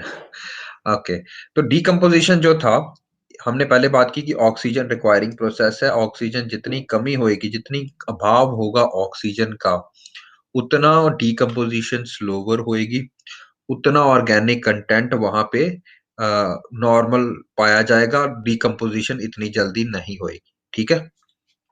ओके, तो The rate of decomposition is controlled by chemical composition of detritus and climatic factors. अच्छा, होता क्या अभी देखो, in tropical rain forest, okay, tropical rain forest में आपने देखा होगा बहुत ज्यादा दरख्त होते हैं, फलाना ढिमकाना होता है ना, म्यूजिक कंडीशंस होती हैं। Okay, in tropical rain forest जितना भी वो गिरता है ऊपर से, है ना, तो वो डिकम्पोज होगा, ठीक है। क्योंकि जितना भी म्यूजिक कंडीशंस हो गए एक फॉरेस्ट में, नॉर्मल फॉरेस्ट की बात कर रहे हैं हम, तो जितना भी पत्ते गिर रहे हैं, जितना भी वो गिर रहा है, क्योंकि वहां पे मॉइस्चर कंटेंट होगा, ठीक है, ह्यूमिड कंटेंट होगा, ह्यूमिड, ठीक है ना। तो सारी की सारी मिट्टी जो है वो सारे का सारा एनारोबिक कंडीशन है, डिकम्पोजिशन है, वो यहाँ पे ज्यादा होगा, ठीक है। अगर हम बात करते हैं बोरियल फॉरेस्ट की, कॉनिफिरस फॉरेस्ट की, ध्यान से याद करना, कोरिफिरस फॉरेस्ट की, जहां पे अभी ठंड होती है, जहां पे बर्फ गिरती है, वो वाले फॉरेस्ट की बात कर रहा हूं। आपको क्या लगता है कि वहां पे ऑर्गेनिक डिकम्पोजिशन का रेट क्या होगा? स्लो होगा या फास्ट होगा? देखो, जहां पे ठंड है वहां पे टेम्परेचर है कम, टेम्परेचर कम है, मॉइस्चर क्या है, कम, मॉइस्चर है कम, तो प्रोसेस होगा स्लो, ठीक है। प्रोसेस होगा स्लो, तो क्या होगा कि वो इम्पार्शियल डिकम्पोजिशन के लिए जाते हैं वहां पे। इम्पार्शियल डिकम्पोजिशन जब भी होएगी वहां पे पीट बनेगा, पीटी सॉइल्स बनेगी, peaty soils. What are peaty soils? PEATY, peat soils. इसको सर्च करना, आपको सर ने करवाया होगा आई थिंक, पीट सॉइल कौन सी होती है, ठीक है। नहीं कराया तो you need to search it on the क्या कहते हैं, गूगल पे सर्च करना पीटी सॉइल इन यूपीएससी डाल के, ठीक है। तो आप देखोगे कि यहाँ पे जो होंगी ना, वहाँ पे बहुत ज़्यादा पार्शियल डिकम्पोज़िशन होती है यहाँ पे पीटी सॉइल की, ठीक है ना? अब आपको ये सारी चीज़ें बताने का रीज़न क्या है, ठीक है? रीज़न ये है बेटा कि भैया एक यहाँ पे एक और बात की गई है देखो, कि रेट ऑफ जो है let me clear this out, rate of decomposition is slower if detritus is rich in lignin and chitin, ठीक है? लिग्निन चिटिन कहाँ पे पाया जाता है? ये आपकी हड्डियों में भी पाया जाता है, ये आपके सॉफ्ट टिश्यू में पाया जाता है। आपने देखा होगा जब भी डिकम्पोजिशन होती है ना किसी भी चीज की, तो कंकाल रह जाता है, ठीक है ना? बाकी सारा ऑर्गेनिक मैटर खत्म हो जाता है, लेकिन वो कंकाल रह जाता है ना? वो डिकम्पोज नहीं होता है, because that is made up of chitin and lignin, ठीक है ना? तो वो डिकम्पोज़िशन का रेट स्लोअर होता है रादर दैन बाकी ऑर्गेनिक कंटेंट, बाकी जो सारा शरीर है, वो पंच तत्वों में जल्दी विलीन हो जाता है हड्डियों को छोड़ के। You get this point? ठीक है? तो अगर वहाँ पे जो भी नाइट्रोजन सॉइल है, वाटर सॉल्युबल है, शुगर है, तो वो जल्दी डिकम्पोज़ करेंगे क्योंकि बैक्टीरिया की ग्रोथ को जो भी चीज़ सपोर्ट करती है, ठीक है? उसके कारण डेट डिकम्पोज़िशन का रेट इंक्रीज़ होता है। डन डन ना? ठीक है? एक यहाँ पे मेरे को और बात बताओ, कहते हैं कि जो ट्रॉपिकल रेन फॉरेस्ट होता है, this is a very good concept, okay? They can not grow back as fast as it is cut. They do not grow back. What is the reason for that? क्यों जो tropical rain forest होते हैं हमारे, क्योंकि अगर आप logical की तरफ जाने की कोशिश करो तो जैसे ही रेन फॉरेस्ट को क्लियर करोगे आप, क्योंकि मिट्टी तो बहुत उपजाऊ होएगी ना वहां पे, तो है ना? मिट्टी तो बहुत उपजाऊ होनी चाहिए, और जैसे मिट्टी उपजाऊ होएगी तो वो सारे का सारा मिनरल से आप जो भी ट्री उगाओगे तो वो तो जल्दी उग जाएगा, बट ऐसा नहीं है। जितना भी ट्रॉपिकल रेन फॉरेस्ट एक बार चला गया उसको रिग्रोव करने के लिए काफी टाइम लगता है। Sunlight low, how sunlight is low, soil erosion more. Why Suman, why soil erosion is more? Sunlight low नहीं होगी हेमंत, क्योंकि सनलाइट तो वहां पे पहले ही हुआ, क्योंकि ट्रॉपिकल एरिया है तो सनलाइट का मतलब ही समझ लो, समझ गए हो? कम से कम 8 से 9 महीने वहां पे अच्छी सनलाइट रहती है, हमारे यहाँ पे भी तो सनलाइट अच्छी रहती है, वी आर सब ट्रॉपिकल। अगर आप गुजरात की तरफ चले जाओगे या if you move towards Meghalaya, तो वहां पे अच्छी सनलाइट है। यू गेट दिस पॉइंट, है ना? ट्रॉपिकल एरिया जहां जहां पे है, तो अगर आप नॉट गुजरात, अगर आप जाओगे यहाँ पे ईस्टर्न एंड वेस्टर्न घाट्स में, ठीक है ना, कोस्टल प्लेन्स की तरफ जाते हो, ट्रॉपिकल रेन फॉरेस्ट मिलने लगे। ओके, रेन से इरोशन होएगी, तो नॉर्मल ट्रीज में भी होएगी फिर, बताइए? इरोजन ही होती है, बिकॉज यहाँ पे ट्रॉपिकल रेन फॉरेस्ट जो होता है, जितना भी इनके पास मटेरियल बनता है ना organic, that is actually washed down, ठीक है ना? क्योंकि यहाँ पे बारिश बहुत पड़ती है। ट्रॉपिकल रेन फॉरेस्ट की सबसे पहली कैरेक्टरिस्टिक्स मैं जब अब अभी आपको कराऊंगा, मतलब अभी मैंने आपको इकोसिस्टम्स कराने हैं तो उसमें ट्रॉपिकल रेन फॉरेस्ट कराने हैं मेरे को, तो मैं आपको बताऊंगा भैया कि इनमें सबसे ज्यादा 250 सेंटीमीटर से ज्यादा बारिश होती है यहाँ पे, ठीक है? जब बारिश इस लेवल की होएगी, तो जितना भी ऑर्गेनिक और ह्यूमस कंटेंट खुला हुआ है, ऑर्गेनिक कंटेंट हुआ है, वो वॉश डाउन हो जाता है, वो लीच हो जाता है, आइदर वो लीच हो जाता है, अगर लीच ना हुआ तो वॉश डाउन हो जाएगा। जब ये वॉश डाउन हो जाएगा, तो अब भैया वो डेफिसिट सोइल होगी, वो किस तरह की सोइल होगी? ऑर्गेनिक मैटर बहुत रिच होगा? नहीं, ऑर्गेनिक मैटर बहुत कम होगा उस सॉइल में। जब ऑर्गेनिक मैटर कम होगा तो आप इतनी ज्यादा जल्दी वहां पे कोई भी चीज उगा नहीं सकते हो। तो ट्रेडिशनली अगर हम बात करें, तो जो जो ट्रॉपिकल रेन फॉरेस्ट होते हैं हमारे पास, दे इनकी जो लैंड, इनकी जो नीचे बच के इनको क्लियर करके जो लैंड बचती है हमारे पास, that is actually not a good soil, okay, the reason आपको बता दिया क्योंकि वहाँ पे बारिश बड़ी होती है, सारे का सारा जो भी ह्यूमस कंटेंट बनता है, ह्यूमस कंटेंट, ऑर्गेनिक मैटर बनता है, that gets way either leached down और वॉश्ड आउट। जब वॉश हो जाता है, तो वो हाइली डिग्रेडेड टोपोग्राफी बन जाती है। हाइली डिग्रेडेड का क्या मतलब है कि वहाँ पे अब ग्रोथ नहीं कर पाओगे आप, ठीक है? आप ये नहीं कि आपने सारे का सारा रेन फॉरेस्ट क्लियर कर दिया, कल को खेती करने बैठ गए हो। वो उपजाऊ मिट्टी है ही नहीं कि बारिश ही इतनी होती है वहाँ पे। जब बारिश ही इतनी होती है तो वहाँ पे आपके पास अच्छा ऑर्गेनिक मटेरियल नहीं होगा। Done? You get this point?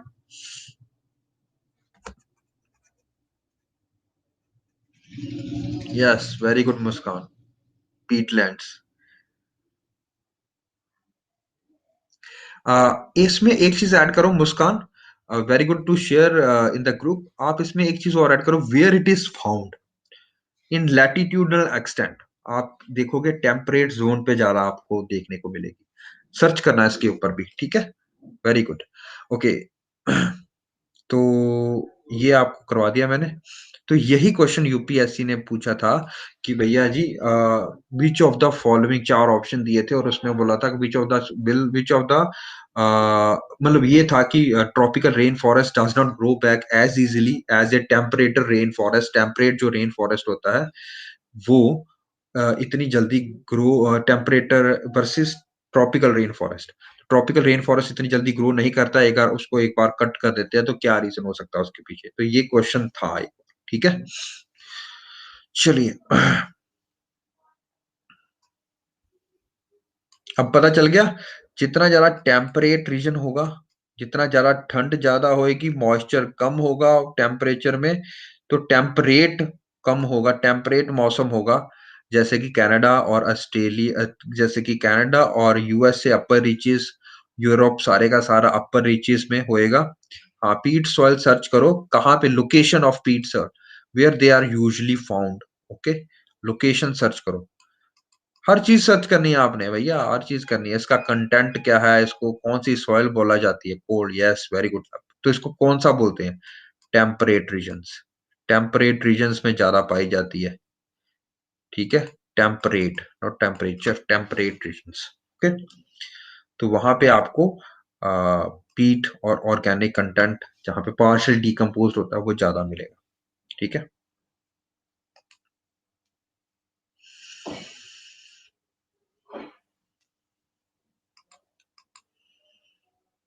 Okay, तो this is all we have done up till here we have done. कल हम पढ़ेंगे एनर्जी फ्लो के बारे में, ठीक है? नेक्स्ट क्लास में we will finish this chapter. कल थोड़ा-सा छोटा-सा ही चैप्टर है। इसमें कल नेक्स्ट की क्लास में मिस मत करना क्योंकि हमने ये सारा खत्म करना है। What is photosynthetically active radiation? What is basically food chain, food web, keystone species, ठीक है ना? ये सारा कल हमने खत्म करना है। व्हाट इज़ क्यूटन लॉ, ठीक है ना? क्यूटन लॉ पढ़ेंगे हम, यहाँ पे दिया होगा व्हाट इज स्टैंडिंग क्रॉप। जितना भी टर्म यहाँ पे दिया है ना एनसीईआरटी में, वो तो भैया पढ़ना है आपको, ठीक है? व्हाट इज इकोलॉजिकल पिरामिड्स, 3 तरह के इकोलॉजिकल पिरामिड्स होते हैं हमारे पास, ठीक है? बायोमास, स्टैंडिंग क्रॉप का होता है जो, ठीक है ना? Number, pyramid of number, pyramid of biomass, pyramid of energy, ये सारा पढ़ेंगे हम, ठीक है? एंड ये वाला पढ़ेंगे, ठीक है? क्या होता है ये number of individual, dry weight क्या होता है, बायोमास, ठीक है ना? How it is different. Okay, कर दूंगा बेटा, ठीक है? व्हाट एल्स इस चैप्टर में और क्या है? Let me check. ये सारे करने, ये इकोलॉजिकल सक्सेशन मैंने करवा दिया आज ही आपको, तो this we have already done. ये देखो मैंने बोला था ना कि एनसीईआरटी से वो लिया गया टॉपिक, ये देखो ये डायग्राम है यहाँ पे। जो एनसीईआरटी में दिया वो तो आपकी भैया जी एक तरह से बहुत ज़रूरी है उसको करना। और लास्ट में अगले 2 लेक्चर्स में we will do nutrient cycling. इस पे बहुत ज़्यादा क्वेश्चन आए हैं बेटा। You need to do this. What are sedimentary, what are gaseous cycles, okay? तो ये किस तरह से हम पढ़ेंगे, क्या-क्या होते हैं, किस तरह से इनकी न्यूट्रिएंट साइक्लिंग होती है, what is standing state, how they are generated and how they are again cycled back. इसी में we will do important things जैसे carbon sequestration, carbon sink formation, carbon bioremediation, ठीक है ना? तो ये टर्म्स थोड़ा-सा पढ़ेंगे, ये यहाँ पे दी नहीं गई लेकिन ये आपको पढ़नी है आगे के लिए, ठीक है ना? ये आपके ऐसे लिखने में बहुत हेल्प करेंगे। तो we will start doing this as well, okay? Thank you बेटा। और अगर कोई चीज़ आपको ना समझ लगे तो you can always call me या always discuss this in the class, okay? Okay बेटा, बाय-बाय।